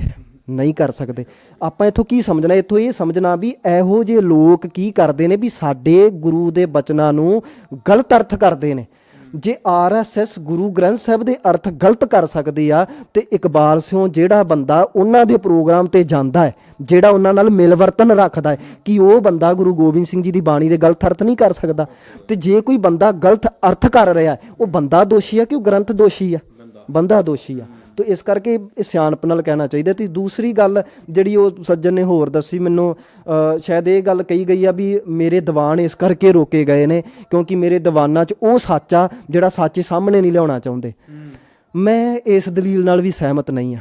ਦੇਖੋ ਜੇ ਇਵੇਂ ਦੀਆਂ ਦਲੀਲਾਂ ਦੇਣੀਆਂ ਨਾ, ਫਿਰ ਦੂਜੇ ਲੋਕ ਇਹ ਵੀ ਦਲੀਲ ਦੇ ਦੇਣਗੇ ਵੀ ਇਹ ਬੰਦਾ ਦਸਮ ਗ੍ਰੰਥ ਵਰਗੇ ਗ੍ਰੰਥਾਂ ਦਾ ਵਿਰੋਧ ਇਸ ਕਰਕੇ ਕਰਦਾ ਹੈ ਕਿਉਂਕਿ ਦਸਮ ਗ੍ਰੰਥ 'ਚ ਉਹ ਸੱਚ ਆ ਜਿਹੜਾ ਸੱਚ ਇਹ ਦੁਨੀਆ ਸਾਹਮਣੇ ਨਹੀਂ ਲੈ ਕੇ ਆਉਣਾ ਚਾਹੁੰਦਾ। ਹੁਣ ਲੋਕ ਉਹ ਵੀ ਇਹ ਦਲੀਲ ਦੇ ਸਕਦੇ ਆ। ਹੁਣ ਜੇ ਦਲੀਲਾਂ ਦੇਣ ਤੇ ਆਵੋ ਤਾਂ ਕੋਈ ਵੀ ਇੰਜ ਦੇ ਸਕਦਾ। ਤੇ ਜੇ ਕੋਈ ਇਹ ਬੰਦਾ ਕਵੇ ਵੀ ਮੇਰੇ ਦੀਵਾਨ ਇਸ ਕਰਕੇ ਰੋਕੇ ਜਾ ਰਹੇ ਨੇ ਵੀ ਉਹਨਾਂ ਦੀਵਾਨਾਂ 'ਚ ਕੋਈ ਸੱਚ ਆ ਜਿਹੜਾ ਛਪਾਇਆ ਜਾਣਾ ਚਾਹੁੰਦੇ ਨੇ ਲੋਕ, ਤੇ ਉਹ ਵੀ ਲੋਕ ਕਹਿ ਸਕਦੇ ਵੀ ਉਹਨਾਂ ਗ੍ਰੰਥਾਂ 'ਚ ਉਹ ਸੱਚ ਆ ਜਿਹੜਾ ਛਪਾਉਣਾ ਚਾਹੁੰਦੇ ਆ ਲੋਕ। ਤਾਂ ਇਹ ਗੱਲ ਬਿਲਕੁਲ ਜਾਇਜ਼ ਨਹੀਂ ਆ। ਗੱਲ ਕਿੱਥੇ ਖਰੀ ਉਤਰਦੀ ਹੈ? ਗੱਲ ਸਿਧਾਂਤਾਂ ਦੀ ਆ। ਦੇਖੋ ਬੜੀਆਂ ਗੱਲਾਂ ਤੇ ਮਤਭੇਦ ਹੋ ਸਕਦੇ ਨੇ, ਪਰ ਜੇ ਸਾਡੇ ਮੂਲ ਸਿਧਾਂਤਾਂ ਨੂੰ ਬਦਲ ਦਿੱਤਾ ਗਿਆ, ਪਰਮਾਤਮਾ ਦੀ ਹੋਂਦ ਤੇ ਹੀ ਕੋਈ ਸਵਾਲ ਉਠਾ ਦੇਵੇ, ਜਿੱਥੇ ਸਾਰੇ ਸਿਧਾਂਤ ਜਿਸ ਸੱਚ ਦੀ ਪਰਿਕਰਮਾ ਕਰ ਰਹੇ ਨੇ, ਸਾਰੀ ਗੁਰਬਾਣੀ ਇੱਕ ਓੰਕਾਰ ਦੀ ਪਰਿਕਰਮਾ ਕਰ ਰਹੀ ਹੈ, ਇੱਕ ਪਰਮਾਤਮਾ ਦੀ ਹੋਂਦ ਤੇ ਪਰਿਕਰਮਾ ਕਰ ਰਹੀ ਹੈ, ਉਸ ਇੱਕ ਨੂੰ ਹੀ ਕੱਢ ਤਾ ਪਿੱਛੇ ਕੀ ਰਹਿ ਗਿਆ? ਸਾਡੇ ਗ੍ਰੰਥਾਂ ਵਿੱਚ ਇੱਕ ਬੜੀ ਸੋਹਣੀ ਦਲੀਲ ਦਿੱਤੀ। ਉਹ ਕਹਿੰਦੇ ਤੁਸੀਂ ਜਿੰਨੀਆਂ ਮਰਜ਼ੀ ਜ਼ੀਰੋ ਲਾ ਲਓ, ਪਰ ਉਹਦੇ ਅੱਗੇ ਇੱਕ ਲੱਗ ਜਾਏਗਾ, 100 1000 ਲੱਖ ਕਰੋੜ ਬਣ ਜਾਊਗਾ। ਪਰ ਤੁਸੀਂ 10 ਜ਼ੀਰੋਆਂ ਲਾ ਕੇ ਅੱਗੇ ਇੱਕ ਕੱਢ ਦੋ, ਜ਼ੀਰੋਆਂ ਦੀਆਂ ਜ਼ੀਰੋਆਂ ਰਹਿ ਜਾਣਗੀਆਂ। ਅਸੀਂ ਜੋ ਮਰਜ਼ੀ ਵੱਡੇ ਵੱਡੇ ਸਿਧਾਂਤ ਦੇ ਦਈਏ, ਇੱਕ ਪਰਮਾਤਮਾ ਦੀ ਗੱਲ ਕੱਢਤੀ, ਬਾਕੀ ਸਭ ਕੁਝ ਜ਼ੀਰੋ ਆ ਜੀ, ਕੁਛ ਨਹੀਂ ਰਹਿ ਜਾਣਾ ਪਿੱਛੇ। ਫਿਰ ਇਸ ਕਰਕੇ ਜਿਵੇਂ ਤੁਸੀਂ ਗੱਲਬਾਤ ਕੀਤੀ ਹੈ ਕਿ ਉਹਦੇ ਨਾਲ ਤੁਸੀਂ ਸਹਿਮਤ ਨਹੀਂ ਜੋ ਉਹਨੇ ਕਲਿੱਪ ਪਾਈ ਆ, ਪਰ ਢੰਡਰੀਆਂ ਵਾਲੇ ਜਿਹੜੇ ਭਾਈ ਸਾਹਿਬ ਹੈਗੇ ਨੇ ਉਹ ਕਹਿੰਦੇ ਨੇ ਕਿ ਜਿਹੜਾ ਉੱਥੋਂ ਦੀ ਪ੍ਰਾਪਰਟੀ ਹੈਗੀ ਆ ਉਹ ਸਾਰੀ ਗੁਰੂ ਗ੍ਰੰਥ ਸਾਹਿਬ ਦੇ ਨਾਂ 'ਤੇ ਆ, ਜੋ ਵੀ ਹੈ ਗੁਰੂ ਗ੍ਰੰਥ ਸਾਹਿਬ ਦੇ ਨਾਂ 'ਤੇ ਆ। ਫਿਰ ਉਹਦੇ ਤੋਂ ਮਤਲਬ ਜਿਹੜਾ ਉਹਦੇ ਪਹਿਰਾਵੇ ਤੋਂ ਜਿਹੜੀ ਗੱਲ ਕਰਦੇ ਹਾਂ ਆਪਾਂ, ਕਈ ਉਹਦੇ 'ਤੇ ਪਹਿਰਾਵੇ 'ਤੇ ਟਿੱਪਣੀ ਕੀਤੀ ਜਾਂਦੀ ਹੈ ਕਿ ਉਹ ਐਸ਼ੋ ਆਰਾਮ ਦੀ ਜਿਹੜੀ ਜ਼ਿੰਦਗੀ ਜੀ ਰਿਹਾ ਹੈ। ਇਹ ਤਾਂ ਜੇ ਗੱਲ ਕਰੀਏ ਤਾਂ ਮਹਾਰਾਜਾ ਰਣਜੀਤ ਸਿੰਘ ਵੇਲੇ ਵੀ ਮਹਿੰਗੀਆਂ ਪੋਸ਼ਾਕਾਂ ਜਿਹੜੀਆਂ ਉਹ ਪਹਿਨੀਆਂ ਜਾਂਦੀਆਂ ਸੀ, ਹੋ ਸਕਦਾ ਗੁਰੂ ਸਾਹਿਬ ਵੇਲੇ ਵੀ ਮਹਿੰਗੀਆਂ ਪੋਸ਼ਾਕਾਂ ਪੈਂਦੀਆਂ। ਫਿਰ ਉਹਦੇ ਤੋਂ ਇਹ ਚੀਜ਼ ਦੀਆਂ ਟਿੱਪਣੀਆਂ ਕਿਉਂ ਕੀਤੀਆਂ ਜਾਂਦੀਆਂ? ਦੇਖੋ ਜਿਹੜੀਆਂ ਟਿੱਪਣੀਆਂ ਦੀ ਗੱਲ ਹੈ ਨਾ, ਹੁਣ ਇਹਦੇ 'ਚ ਜਿਹੜੀਆਂ ਦੋ ਗੱਲਾਂ ਤੁਸੀਂ ਕਹੀਆਂ ਨੇ। ਪਹਿਲੀ ਆਪਾਂ ਜੇ ਗੱਲ ਸਟੈਪ ਬਾਏ ਸਟੈਪ ਕਰ ਲਈਏ, ਜੇ ਆਪਾਂ ਗੁਰੂ ਗ੍ਰੰਥ ਸਾਹਿਬ ਦੇ ਨਾਮ 'ਤੇ ਲਵਾਉਣ ਦੀ ਗੱਲ ਕਰੀਏ ਹੈ ਨਾ, ਦੇਖੋ ਮੈਂ ਇੱਥੇ ਵੀ ਕਹਿ ਦੇਵਾਂ, ਇਹ ਵੀ ਕੋਈ ਬਹੁਤ ਹੀ ਕਹੀਏ ਨਾ ਵੀ ਬੜੀ ਮਹਾਨਤਾ ਵਾਲੀ ਗੱਲ ਆ। ਠੀਕ ਆ, ਕੋਈ ਗੁਰੂ ਗ੍ਰੰਥ ਸਾਹਿਬ ਨੂੰ ਆਪਦੀ ਪ੍ਰਾਪਰਟੀ ਨਾਮ ਲਵਾ ਦੇਵੇ, ਇਹ ਬੜੀ ਚੰਗੀ ਗੱਲ ਆ, ਮੈਂ ਇਸ ਚੀਜ਼ ਦਾ ਵਿਰੋਧ ਨਹੀਂ ਕਰਦਾ। ਉਹ ਕਹਿੰਦੇ ਨੇ ਇੱਥੋਂ ਇਹ ਕਲੀਅਰ ਹੈ ਕਿ ਅਸੀਂ ਸਮਰਪਿਤ ਹਾਂ। ਨਹੀਂ, ਇੱਥੋਂ ਇਹ ਕਲੀਅਰ ਨਹੀਂ ਹੁੰਦਾ ਇਹ ਸਮਰਪਿਤ ਨੇ। ਮੈਂ ਕਹਿੰਦਾ ਵੀ ਹੁਣ ਰਾਧਾ ਸਵਾਮੀ ਦਾ ਇਤਿਹਾਸ ਪੜ੍ਹ ਕੇ ਦੇਖ ਲਓ, ਉਹਨਾਂ ਦਾ ਡੇਰਾ ਜਦੋਂ ਸ਼ੁਰੂ ਹੋਇਆ ਉਦੋਂ ਵੀ ਉਹ ਜ਼ਮੀਨ ਗੁਰੂ ਗ੍ਰੰਥ ਸਾਹਿਬ ਦੇ ਨਾਮ ਤੇ ਸੀ, ਤੇ ਅੱਜ ਉਹਨਾਂ ਦੇ ਡੇਰਿਆਂ ਤੇ ਕੀ ਚੱਲਦਾ ਦੁਨੀਆ ਜਾਣਦੀ ਆ, ਸਾਰਾ ਸਿੱਖ ਕੌਮ ਜਾਣਦਾ। ਜੇ ਉਹਨਾਂ ਨੇ ਆਪਣੀ ਸਾਰੀ ਪ੍ਰਾਪਰਟੀ ਗੁਰੂ ਗ੍ਰੰਥ ਸਾਹਿਬ ਦੇ ਨਾਮ ਲਵਾਤੀ, ਨਾਮ ਲਵਾ ਦੇਣਾ ਚੰਗੀ ਗੱਲ ਆ, ਇਹਦਾ ਮੈਂ ਵਿਰੋਧ ਨਹੀਂ ਕਰਦਾ, ਪਰ ਇੱਥੋਂ ਇਹ ਸਪਸ਼ਟ ਨਹੀਂ ਹੁੰਦਾ ਵੀ ਉਹ ਬੰਦਾ ਸੱਚਾ ਹੋ ਗਿਆ। ਹੁਣ ਰਾਧਾ ਸਵਾਮੀ ਸੱਚੇ ਨਹੀਂ ਹੋ ਗਏ। ਹੁਣ ਤੁਸੀਂ ਦੇਖੋ, ਭਾਵੇਂ ਲਵਾਤੀ, ਕਹਿੰਦਾ ਵੀ ਮੈਂ ਆਪਦੇ ਪਰਿਵਾਰ ਵਾਲਿਆਂ ਨੂੰ ਕੁਝ ਨਹੀਂ ਦੇਣਾ, ਮੈਂ ਵਿਆਹ ਕਰਾਇਆ ਨਹੀਂ, ਬੱਚਿਆਂ ਨੂੰ ਕੁਝ ਜਾਣਾ ਨਹੀਂ, ਪਰ ਤੁਸੀਂ ਉਸ ਬੰਦੇ ਦਾ ਆਪਦਾ ਜੀਵਨ ਦੇਖੋ, ਉਹ ਆਪ ਤਾਂ ਪੂਰੀ ਐਸ਼ ਪ੍ਰਸਤੀ ਕਰ ਹੀ ਰਿਹਾ ਨਾ। ਵੱਡੇ ਵੱਡੇ ਗੱਡੀਆਂ 'ਚ ਘੁੰਮਣਾ, ਤੇ ਫਿਰ ਸੋਹਣੇ ਸੋਹਣੇ ਕੱਪੜੇ, ਮਹਿੰਗੀਆਂ ਜਿਹੜਾ ਮਤਲਬ ਵੀ ਇੰਨੀਆਂ ਮਹਿੰਗੀਆਂ ਜਿਵੇਂ ਇੱਕ ਬ੍ਰਾਂਡਡ ਚੀਜ਼ਾਂ ਪਾਉਣੀਆਂ ਆਪ ਤਾਂ। ਹੁਣ ਇੱਥੇ ਮੈਂ ਸਾਡੇ ਪਿੰਡ ਵਿੱਚ ਮੈਂ ਬੜੇ ਲੋਕ ਤੁਹਾਨੂੰ ਅੱਜ ਜਾਂਦਿਆਂ ਮਿਲਾ ਦੂੰਗਾ, ਜਿਹੜੇ ਲੋਕ ਇਹ ਪਰਵਾਹ ਹੀ ਨਹੀਂ ਕਰਦੇ ਵੀ ਸਾਡੀ ਕਮਾਈ ਸਾਡੇ ਮਾਪਿਓ ਨੂੰ ਜਾਂਦੀ ਹੈ ਕਿ ਨਹੀਂ ਜਾਂਦੀ, ਕੋਈ ਪਰਵਾਹ ਨਹੀਂ ਕਰਦੇ, ਉਹਨਾਂ ਨੂੰ ਪਰਵਾਹ ਹੀ ਨਹੀਂ ਸਾਡੇ ਮਾਪਿਓ ਕਿਵੇਂ ਰੋਟੀ ਖਾਣਗੇ। ਹੁਣ ਉੱਥੇ ਉਹਨਾਂ ਨੂੰ ਇਹ ਕਹਿ ਦੇ ਵੀ ਉਹਨਾਂ ਨੂੰ ਆਪਦੇ ਮਾਪਿਓ ਦਾ ਮੋਹ ਨਹੀਂ ਹੈਗਾ ਜੀ, ਕਹਿ ਸਕਦੇ ਆ। ਹੁਣ ਜੇ ਉਹ ਬੰਦਾ ਕਹਿੰਦਾ ਵੀ ਮੇਰਾ ਇਹ ਕੁਛ ਮੇਰੇ ਮਾਤਾ ਪਿਤਾ ਨੂੰ ਨਹੀਂ ਜਾਣਾ, ਇੱਥੋਂ ਇਹ ਸਾਬਤ ਨਹੀਂ ਹੁੰਦਾ ਵੀ ਉਹ ਮੋਹ ਤੋਂ ਨਿਰਲੇਪ ਆ, ਉਹ ਆਪ ਤਾਂ ਪੂਰੀਆਂ ਐਸ਼ ਪ੍ਰਸਤੀਆਂ ਕਰ ਰਿਹਾ। ਫਿਰ ਉਹ ਬਿਆਨ ਦਿੰਦੇ ਨੇ ਵੀ ਅਸੀਂ ਜੀ ਲੰਗਰਾਂ 'ਤੇ ਲੱਗਦਾ ਜੀ ਸਭ ਕੁਛ, ਕਹਿੰਦੇ ਨੇ ਨਾ ਵੀ ਲੰਗਰਾਂ 'ਤੇ ਲੱਗਦਾ। ਹੁਣ ਮੈਂ ਇੱਥੇ ਇੱਕ ਉਦਾਹਰਨ ਦੇਵਾਂ, ਇੱਥੇ ਕਿੰਨੇ ਸਮਾਜ ਸੇਵੀ ਆ ਨਾ ਜੀ, ਤੁਸੀਂ ਦੇਖ ਲਓ, ਲੱਖ ਰੁਪਈਆ ਉਹਨਾਂ ਨੂੰ ਦਸਵੰਧ ਆਉਂਦਾ, ਮੰਨ ਲਓ ਲੱਖ ਦੇ ਵਿੱਚੋਂ ਜੇ ਕੋਈ 50,000 ਦੀ ਕਿਸੇ ਦੀ ਛੱਤ ਪਾ ਦਿੰਦੇ ਨੇ ਤੇ 50,000 ਉਹ ਆਪਦੇ ਬ੍ਰਾਂਡਡ ਕੱਪੜੇ ਖਰੀਦ ਲੈਣ, ਕੀ ਉਸ ਸਮਾਜ ਸੇਵੀ ਨੂੰ ਤੁਸੀਂ ਸੱਚਾ ਕਹਿ ਦੋਗੇ? ਆਪਾਂ ਸਵਾਲ ਕਰਦੇ ਆ ਨਾ। ਹੁਣ ਚੱਲ ਰਿਹਾ ਐਵੇਂ ਦੇ ਵਿਵਾਦ ਚੱਲ ਰਹੇ ਨੇ, ਲੱਖ ਰੁਪਈਆ ਦਸਵੰਧ ਆ ਗਿਆ, 50,000 ਉਹਨੇ ਕਿਸੇ ਦੀ ਛੱਤ ਪਾਤੀ, 50,000 ਆਪ ਵਰਤ ਲਏ। ਹੁਣ ਐਵੇਂ ਇੰਨਾ ਦਸਵੰਧ ਸੰਗਤ ਦਾ ਆਉਂਦਾ ਹੈ, ਉਹਦੇ ਵਿੱਚੋਂ ਲੰਗਰ ਲਾ ਦਿੱਤੇ ਜਾਂ ਕੁਝ ਕਰ ਦਿੱਤਾ, ਪਰ ਇੰਨਾ ਸੰਗਤ ਦਾ ਪੈਸਾ ਆਪਦੇ ਬ੍ਰਾਂਡਡ ਕੱਪੜਿਆਂ ਤੇ ਵੀ ਤਾਂ ਲਾਇਆ ਹੀ ਜਾ ਰਿਹਾ ਨਾ। ਉਸੇ ਗੱਲ ਦੇ ਮੈਂ ਤੁਹਾਨੂੰ ਅੱਗੇ ਵੀ ਸਵਾਲ ਕੀਤਾ ਸੀ, ਦੁਬਾਰਾ ਕਰ ਰਿਹਾ ਵੀ ਕੀ ਜੇਕਰ ਉਹ ਮਹਿੰਗੇ ਕੱਪੜੇ ਪਾਏ ਜਾਂਦੇ ਨੇ, ਮਹਿੰਗੀਆਂ ਗੱਡੀਆਂ ਲਈਆਂ ਜਾਂਦੀਆਂ, ਮਹਿੰਗਾ ਬਸਤਰ ਇਹਦੇ ਐਲੋਸ਼ ਜੀ, ਚੰਗੀ ਜ਼ਿੰਦਗੀ ਜੇ 5 ਸਟਾਰ ਹੋਟਲਾਂ ਵਾਲੀ ਜ਼ਿੰਦਗੀ ਜੀ ਜਾਂਦੀ, ਕਿ ਗਲਤ ਤਾਂ ਨਹੀਂ ਹੈਗਾ? ਨਹੀਂ ਦੇਖੋ, ਇਹ ਗਲਤ ਨਹੀਂ ਹੈਗਾ। ਮੰਨ ਲਓ ਕੋਈ ਬੰਦਾ ਸੋਹਣੇ ਕੱਪੜੇ, ਬ੍ਰਾਂਡਡ ਕੱਪੜੇ, ਇਹ ਗਲਤ ਨਹੀਂ ਹੈਗਾ। ਮੈਂ ਜਿਹੜੀ ਗੱਲ ਕਰ ਰਿਹਾ, ਮਹਿੰਗੇ ਕੱਪੜੇ ਪਾਉਣੇ ਜ਼ਰੂਰ ਪਾਓ, ਪਰ ਤੁਹਾਡੀ ਆਪਣੀ ਕਮਾਈ ਦੇ ਹੋਣ। ਮੰਨ ਲਓ ਕੋਈ ਬੰਦਾ ਨੌਕਰੀ ਲੱਗਾ ਹੈ ਜੀ, ਸਰਵਿਸ ਕਰ ਰਿਹਾ, ਮੰਨ ਲਓ ਸਰਕਾਰੀ ਨੌਕਰੀ ਲੱਗਾ, ਪੁਲਿਸ ਵਾਲਾ ਲੱਗਾ ਜੀ, ਇਮਾਨਦਾਰੀ ਨਾਲ ਨੌਕਰੀ ਕਰ ਰਿਹਾ, ਬਦਲੇ 'ਚ ਉਹਨੂੰ ਤਨਖਾਹ ਮਿਲ ਰਹੀ, ਉਸ ਤਨਖਾਹ ਦੇ ਆਲੀਸ਼ਾਨ ਮਹੱਲ ਵੀ ਬਣਾ ਲਵੇ, ਕੋਈ ਪਰਵਾਹ ਨਹੀਂ। ਪਰ ਜਿਹੜਾ ਪੈਸਾ ਹੁਣ ਸੰਗਤ ਦਾ ਆ ਰਿਹਾ ਹੈ, ਇੱਕ ਪਾਸੇ ਤਾਂ ਦੂਜਿਆਂ ਨੂੰ ਕਹਿ ਦਿੰਦੇ ਆ ਵੀ ਉਹ ਲਿਫਾਫੇ ਲੈਣ ਵਾਲੇ ਆ, ਠੀਕ ਆ, ਲੈਂਦੇ ਲਿਫਾਫੇ, ਮੰਨ ਲਓ ਜੇ ਉਹ ਲਿਫਾਫੇ ਲੈਂਦੇ ਆ, ਅਸੀਂ ਲਿਫਾਫੇ ਲੈਣ ਦਾ ਢੰਗ ਪੇਟੀਐਮ ਬਣਾ ਲਿਆ, ਕਿ ਸਾਡੇ ਪੇਟੀਐਮ 'ਚ ਪੈਸੇ ਨਹੀਂ ਆਉਂਦੇ, ਹੁਣ ਇਹਨੂੰ ਹੁਣ ਤੁਸੀਂ ਲਿਫਾਫੇ ਨਹੀਂ ਕਹੋਗੇ। ਗੱਲ ਤਾਂ ਇਹ ਆ ਵੀ ਤੂੰ ਜਾਂ ਤਾਂ ਹੋਵੇ ਵੀ ਤੁਸੀਂ ਕਿਸੇ ਕੰਪਨੀ ਦੇ CEO ਹੋ, ਕਿਸੇ ਕੰਪਨੀ ਦੇ ਮਾਲਕ ਹੋ, ਜਾਂ ਤੁਸੀਂ ਕਿਤੇ ਨੌਕਰੀ ਕਰ ਰਹੇ ਹੋ, ਕੋਈ ਹੱਲਵਾ ਰਹੇ ਹੋ, ਉੱਥੋਂ ਕਮਾਈ ਕਰਕੇ ਤੁਸੀਂ ਸੋਹਣੇ ਜਿੰਨੇ ਮਰਜ਼ੀ ਸੋਹਣੇ ਕੱਪੜੇ ਪਾਓ, ਵੱਡੀਆਂ, ਮੈਂ ਤਾਂ ਕਹਿੰਦਾ ਹਵਾਈ ਜਹਾਜ਼ ਤੇ ਘੁੰਮੋ, ਕੋਈ ਟੈਨਸ਼ਨ ਨਹੀਂ, ਕੋਈ ਪਰਵਾਹ ਨਹੀਂ, ਸਲਾਮ ਹੈ ਤੁਹਾਨੂੰ। ਪਰ ਤੁਸੀਂ ਇੰਨੀ ਸੰਗਤ ਦੀ ਮਾਇਆ, ਇੰਨਾ ਸੰਗਤ ਦਾ ਪੈਸਾ, ਉਹਨੂੰ ਵਰਤ ਕੇ, ਉਸ ਸੰਗਤ ਦਾ ਪੈਸਾ ਵਰਤ ਕੇ ਆਪ ਐਸ਼ਾਂ ਕਰਨੀਆਂ, ਇਹ ਕੋਈ ਸਿਆਣਪ ਨਹੀਂ ਹੈਗੀ, ਇਹ ਕੋਈ ਸਿਆਣਪ ਨਹੀਂ ਹੈਗੀ। ਆਪ ਕਮਾਈ ਕਰਕੇ ਤੁਸੀਂ ਜੋ ਮਰਜ਼ੀ ਕਰੋ, ਪਰ ਸੰਗਤ ਦਾ ਪੈਸਾ ਜਿਹੜਾ ਸਿਰਫ ਸੰਗਤ ਤੇ ਜਾਂ ਸੰਗਤ ਦੇ ਭਲੇ ਵਾਸਤੇ ਲੱਗਣਾ ਚਾਹੀਦਾ ਸੀ, ਜਾਂ ਆਪਦੇ ਕੇਵਲ ਪ੍ਰੋਗਰਾਮਾਂ ਦੇ ਪ੍ਰਬੰਧ ਤੇ ਲਾ ਲਓ, ਆਪਦੇ ਗੁਜ਼ਾਰੇ। ਹੁਣ ਦੇਖੋ, ਗੁਰੂ ਸਾਹਿਬਾਨਾਂ ਦੇ ਸਮੇਂ ਦਸਵੰਧ ਆਉਂਦਾ ਰਿਹਾ, ਸੰਗਤ ਦੇ ਦਸਵੰਧ ਦੇ ਨਾਲ ਉਹਨਾਂ ਨੇ ਪ੍ਰਬੰਧ ਚਲਾਏ ਨੇ, ਪਰ ਉਹਨਾਂ ਨੇ ਆਪਦੀਆਂ ਲੋੜੀਆਂ, ਗੁਰੂ ਸਾਹਿਬਾਨ ਵੀ ਆਪਦੀਆਂ ਲੋੜਾਂ ਆਪ ਕਿਰਤ ਕਰਕੇ, ਗੁਰੂ ਨਾਨਕ ਸਾਹਿਬ ਕਿਰਤ ਨਹੀਂ ਕਰਦੇ, ਗੁਰੂ ਅੰਗਦ ਸਾਹਿਬ ਆਪਦਾ ਜਿਹੜਾ ਘਰ ਦਾ ਗੁਜ਼ਾਰਾਣਾ ਉਹਨਾਂ ਦੀ ਦੁਕਾਨ ਤੋਂ ਚੱਲਦਾ, ਗੁਰੂ ਅਮਰਦਾਸ ਜੀ ਦਾ ਉਹਨਾਂ ਦਾ ਗੁਜ਼ਾਰਾ ਉਹ ਆਪ ਬਜ਼ੁਰਗੀ ਦੇ ਵਿੱਚ ਦੁਕਾਨ ਚਲਾਉਂਦੇ ਰਹੇ। ਗੁਰੂ ਅਰਜਨ ਸਾਹਿਬ ਮਹਾਰਾਜ ਉਹ ਨੇ, ਜੇ ਕਿਤੇ ਲੰਗਰ ਮਸਤਾਨੇ ਹੋ ਜਾਂਦੇ, ਉਹ ਆਪਣੇ ਘਰ ਦੇ ਕੀਮਤੀ ਸਮਾਨ ਵੇਚ ਦਿੰਦੇ ਸੀ। ਅਸੀਂ ਗੁਰੂ ਸਾਹਿਬਾਨਾਂ ਦੇ ਨਾਲ ਕੰਪੇਅਰ ਤਾਂ ਕਰ, ਇਹ ਵੀ ਮੈਂ ਇੱਕ ਗੱਲ ਕਹਿ ਦਿਆਂ, ਕਈ ਵਾਰੀ ਨਾ ਅਸੀਂ ਗੁਰੂ ਸਾਹਿਬਾਨਾਂ ਨਾਲ ਕੰਪੇਅਰ ਕਰ ਦਿੰਦੇ ਹਾਂ। ਦੇਖੋ ਜੀ, ਹੁਣ ਧੱਕਾ ਹੋ ਰਿਹਾ, ਕਹਿੰਦੇ ਧੱਕਾ ਹੋ ਰਿਹਾ, ਅਕਾਲ ਤਖਤ ਸਾਹਿਬ ਧੱਕਾ ਕਰ ਰਿਹਾ, ਫਿਰ ਉਦਾਹਰਨਾਂ ਦਿੰਦੇ ਵੀ ਗੁਰੂ ਸਾਹਿਬਾਨਾਂ ਤੇ ਗੁਰੂ ਸਾਹਿਬਾਨਾਂ ਨਾਲ ਕੰਪੇਅਰ ਕਰ ਦਿੰਦੇ ਆ। ਮੈਂ ਨਾ ਇੱਕ ਹੀ ਉਦਾਹਰਨ ਲੈਣੀ ਚਾਹੁੰਦਾ। ਤੁਹਾਨੂੰ ਪਤਾ ਜਦੋਂ ਨਿਰੰਕਾਰੀ ਕਾਂਡ ਹੋਇਆ ਸੀ ਨਾ 78 ਦੇ ਵਿੱਚ, ਉਹ ਬੰਦੇ ਨੂੰ ਗ੍ਰਿਫਤਾਰ ਕੇਸ ਚੱਲਿਆ ਉਹਦੇ ਤੇ, ਆਪਾਂ ਸਾਰੇ ਜਾਣਦੇ ਆ। ਜਦੋਂ ਨਿਰੰਕਾਰੀ ਕਾਂਡ ਹੋਇਆ, 13 ਸਿੰਘ ਤੇ 80 ਦੇ ਕਰੀਬ ਜਿਹੜੇ ਜ਼ਖਮੀ ਹੋਏ, 13 ਸ਼ਹੀਦ ਹੁੰਦੇ ਨੇ, ਉਹਦੇ ਤੇ ਕੇਸ ਚੱਲਿਆ। ਤੇ ਉਸ ਤੋਂ ਬਾਅਦ ਜਦੋਂ ਉਹ ਕੇਸ ਦੇ ਵਿੱਚੋਂ ਰਫਾ ਦਫਾ ਬਰੀ ਹੋਇਆ ਨਾ, ਤੁਹਾਨੂੰ ਪਤਾ ਉਹਨਾਂ ਬੰਦਿਆਂ ਨੇ ਵੀ ਇਹ ਗੱਲ ਫੈਲਾਈ ਸੀ ਵੀ ਜਿਵੇਂ ਸਿੱਖਾਂ ਦਾ ਗੁਰੂ ਧੰਨ ਗੁਰੂ ਹਰਗੋਬਿੰਦ ਸਾਹਿਬ ਮਹਾਰਾਜ ਗਵਾਲੀਅਰ ਦੇ ਕਿਲੇ 'ਚੋਂ ਆਪਣੇ 52 ਰਾਜਿਆਂ ਨੂੰ ਛੁਡਾ ਕੇ ਆਏ ਸੀ ਨਾ, ਉਹਦੇ ਨਾਲ ਵੀ ਬੜੇ ਹੋਰ ਜਾਣੇ ਵੀ ਕੈਦੀ ਸੀ, ਉਹ ਛੁੱਟਿਆ ਸੀ ਉਹਨਾਂ ਨਾਲ। ਉਹ ਕਹਿੰਦਾ ਦੇਖੋ ਸਾਡਾ ਨਿਰੰਕਾਰੀ ਗੁਰੂ ਵੀ ਇੰਨੇ ਆਪਦੇ ਸਿੱਖਾਂ ਨੂੰ ਛੁਡਾ ਕੇ ਲਿਆਂਦਾ। ਹੁਣ ਕੰਪੇਅਰ ਤਾਂ ਵੀ ਗੁਰੂ ਸਾਹਿਬਾਨ ਨਾਲ ਕਰ ਰਹੇ ਨੇ। ਇਹ ਤਾਂ ਇੱਕ ਨਾ ਜੀ ਰਾਜਨੀਤੀ ਹੁੰਦੀ ਆ, ਆਪਦੇ ਆਪ ਨੂੰ ਸੱਚਾ ਸਾਬਤ ਕਰਨ ਲਈ ਗੁਰੂ ਸਾਹਿਬਾਨਾਂ ਦੇ ਕਿੱਸਿਆਂ ਨਾਲ ਕੰਪੇਅਰ ਕਰ ਦੇਣਾ। ਤੋ ਇੱਥੋਂ ਇਹ ਗੱਲਾਂ ਸਾਬਤ ਨਹੀਂ ਹੁੰਦੀਆਂ। ਸਭ ਕੁਝ ਮੰਨਿਆ ਕਿ ਜੋ ਫੈਸਲੇ ਆਏ ਨੇ ਅਕਾਲ ਤਖਤ ਤੋਂ ਉਸ ਜ਼ਿਆਦਾਤਰ ਲੋਕ ਉਹਦੇ ਨਾਲ ਸਹਿਮਤ ਹੈਗੇ ਨੇ, ਪਰ ਗੁਰੂ ਗ੍ਰੰਥ ਸਾਹਿਬ ਦੇ ਜਿਹੜੇ ਸਰੂਪ ਲਾਪਤਾ ਹੁੰਦੇ ਨੇ ਉਸ ਤੋਂ ਬਾਅਦ ਉਹਨਾਂ ਦੀ ਗਿਣਤੀ ਵੱਧ ਜਾਂਦੀ ਹੈ, ਉਹਦੇ ਬਾਰੇ ਹਜੇ ਤੱਕ ਜਿਹੜਾ ਉਹ ਸਹੀ ਜਿਹੜਾ ਕਹਿੰਦੇ ਵੀ ਲੋਕ ਕਹਿੰਦੇ ਆ ਵੀ ਸੋਸ਼ਲ ਮੀਡੀਆ 'ਤੇ ਜਿਹੜਾ ਸਹੀ ਫੈਸਲਾ ਜਿਹੜਾ ਹਜੇ ਤੱਕ ਆਇਆ ਨਹੀਂ, ਇੰਤਜ਼ਾਰ ਆ। ਦੇਖੋ ਪਹਿਲਾਂ ਤਾਂ ਮੈਂ ਇੱਕ ਗੱਲ ਇਹ ਕਹਿ ਦੇਵਾਂ ਵੀ ਜੇ ਤੁਸੀਂ ਪਿਛਲੇ ਰਹਿ ਚੁੱਕੇ ਜਥੇ, ਮੈਂ ਪੁਰਾਣੇ ਜਥੇ ਅਕਾਲੀ ਫੂਲਾ ਸਿੰਘ ਉਹਨਾਂ ਦੀ ਗੱਲ ਨਹੀਂ ਕਰ ਰਿਹਾ, ਆ ਪਿਛਲੇ ਕੁਝ ਸਮੇਂ ਦੇ ਵਿੱਚ ਰਹਿ ਚੁੱਕੇ ਜਥੇਦਾਰਾਂ ਨਾਲ ਤੇ ਮੌਜੂਦਾ ਜਥੇਦਾਰਾਂ ਨਾਲ ਕੰਪੇਅਰ ਕਰੋਗੇ ਨਾ, ਮੈਂ ਸੋਚਦਾ ਵੀ ਜਿਸ ਹੱਦ ਤੱਕ ਸਾਡੀ ਸ਼੍ਰੋਮਣੀ ਕਮੇਟੀ ਦੇ ਉੱਤੇ ਰਾਜਨੀਤੀ ਹਾਵੀ ਆ, ਜਿਵੇਂ ਸਾਡੇ ਪ੍ਰਬੰਧਕ ਗੁਲਾਮ ਨੇ, ਉਸ ਸਿਸਟਮ ਦੇ ਵਿੱਚ ਰਹਿ ਕੇ ਜਿਹੋ ਜਿਹੇ ਫੈਸਲੇ ਕੀਤੇ ਜਾ ਰਹੇ ਨੇ ਨਾ, ਸਾਨੂੰ ਕੁਝ ਪੋਜ਼ਿਟਿਵ ਵੀ ਲੈਣਾ ਚਾਹੀਦਾ। ਮੈਂ ਇਹ ਗੱਲ ਮੰਨਦਾ ਕਿ ਹਰ ਫੈਸਲੇ ਤੋਂ ਅਸੀਂ ਸੰਤੁਸ਼ਟ ਨਹੀਂ ਹੈਗੇ, ਭਾਵੇਂ ਉਹ ਇਕਬਾਲ ਸਿਉਂ ਦਾ ਹੋਵੇ, ਭਾਵੇਂ ਚਲੋ ਸਰੂਪਾਂ ਦੇ ਸਬੰਧ ਦੇ ਵਿੱਚ ਹੋਵੇ, ਪਰ ਫਿਰ ਵੀ ਕਈ ਐਸੇ ਫੈਸਲੇ ਕੀਤੇ ਜਾ ਰਹੇ ਨੇ ਵੀ ਸਿਆਸੀ ਦਬਾਅ ਹੋਣ ਦੇ ਬਾਵਜੂਦ ਵੀ ਉਹਨਾਂ ਵੱਲੋਂ ਯਤਨ ਨੇ ਕਿ ਸਮਝਦਾਰੀ ਦੇ ਨਾਲ ਫੈਸਲੇ ਕੀਤੇ ਜਾ ਰਹੇ ਨੇ। ਪਰ ਇੱਥੋਂ ਇਹ ਤਾਂ ਚਲੋ ਮੰਨਣਾ ਪਊਗਾ ਵੀ ਕਿਤੇ ਨਾ ਕਿਤੋਂ ਕਾਨੂੰਨ ਹੈ, ਉਹਦੇ ਵਿੱਚ ਮੈਂ ਇਹ ਨਹੀਂ ਕਹਿੰਦਾ ਵੀ ਜੇ ਅਸੀਂ ਉਹਨਾਂ ਦੇ ਪੂਰੇ ਕਿਰਦਾਰ 'ਤੇ ਸਵਾਲ ਉਠਾ ਦਈਏ। ਮੈਂ ਇਹ ਕਹਿਣਾ ਵੀ ਸੁਲਝੇ ਹੋਏ ਜਥੇਦਾਰ ਨੇ, ਪਰ ਹਰ ਕਿਸੇ ਨੇ ਬਾਬਾ ਜਰਨੈਲ ਸਿੰਘ ਤੇ ਅਕਾਲੀ ਫੂਲਾ ਸਿੰਘ ਨਹੀਂ ਬਣ ਜਾਣਾ। ਉਹ ਕੁਝ ਬਣਨਾ ਹੈ ਤਾਂ ਉਹਦੇ ਲਈ ਬੰਦਗੀ ਚਾਹੀਦੀ ਹੈ। ਇਹ ਤਾਂ ਮੰਨਣਾ ਪਊਗਾ ਵੀ ਜਿਹੜੀ ਬੰਦਗੀ ਬਾਬਾ ਜਰਨੈਲ ਸਿੰਘ ਨੇ ਕੀਤੀ, ਉਨੀ ਬੰਦਗੀ ਵਾਲਾ ਕੋਈ ਜਥੇਦਾਰ ਹੁੰਦਾ ਤੇ ਜਿੰਨੀ ਮਰਜ਼ੀ ਰਾਜਨੀਤੀ ਹਾਵੀ ਹੁੰਦੀ, ਉਹਨੇ ਸਟੈਂਡ ਲੈ ਕੇ ਕਰ ਹੀ ਲੈਣਾ ਸੀ ਸਭ ਕੁਝ। ਪਰ ਹੁਣ ਜਿਨ੍ਹਾਂ ਦੇ ਕੋਲ ਉਨੀ ਕੁ ਕਮਾਈ ਆ, ਠੀਕ ਆ, ਵਿਦਵਤਾ ਬਹੁਤ ਆ, ਸੂਰਜਵਾਨ ਬਹੁਤ ਨੇ, ਉਹਨਾਂ ਨੇ ਤਾਂ ਫਿਰ ਆਪਦੀ ਸਮਰੱਥਾ ਦੇਖ ਕੇ ਆਪਦੇ ਪੈਰ ਪਸਾਰਨੇ ਨੇ, ਉਸ ਹਿਸਾਬ ਨਾਲ ਫੈਸਲੇ ਕਰਨੇ ਨੇ। ਪਰ ਉਸ ਦੇ ਬਾਵਜੂਦ ਵੀ ਤੁਸੀਂ ਦੇਖੋ, ਪਹਿਲੀ ਵਾਰ ਹੋਇਆ ਵੀ ਸ਼੍ਰੋਮਣੀ ਕਮੇਟੀ ਬਣੀ ਆ, ਘੱਟੋ ਘੱਟ ਸਰੂਪਾਂ ਦੇ ਬਾਬਤ ਕੋਈ ਫੈਸਲਾ ਤਾਂ ਆਇਆ। ਸ਼੍ਰੋਮਣੀ ਕਮੇਟੀ ਦੇ ਕਈ ਜਿਹੜੇ ਅਹੁਦੇਦਾਰ ਨੇ ਉਹਨਾਂ ਤੇ ਐਕਸ਼ਨ ਤਾਂ ਹੋਇਆ। ਚਲੋ ਠੀਕ ਆ, ਉਹ ਲੜੀ ਲੱਭਣੀ ਚਾਹੀਦੀ ਕਿੱਥੋਂ ਗੱਲ ਹੈਗੀ ਆ।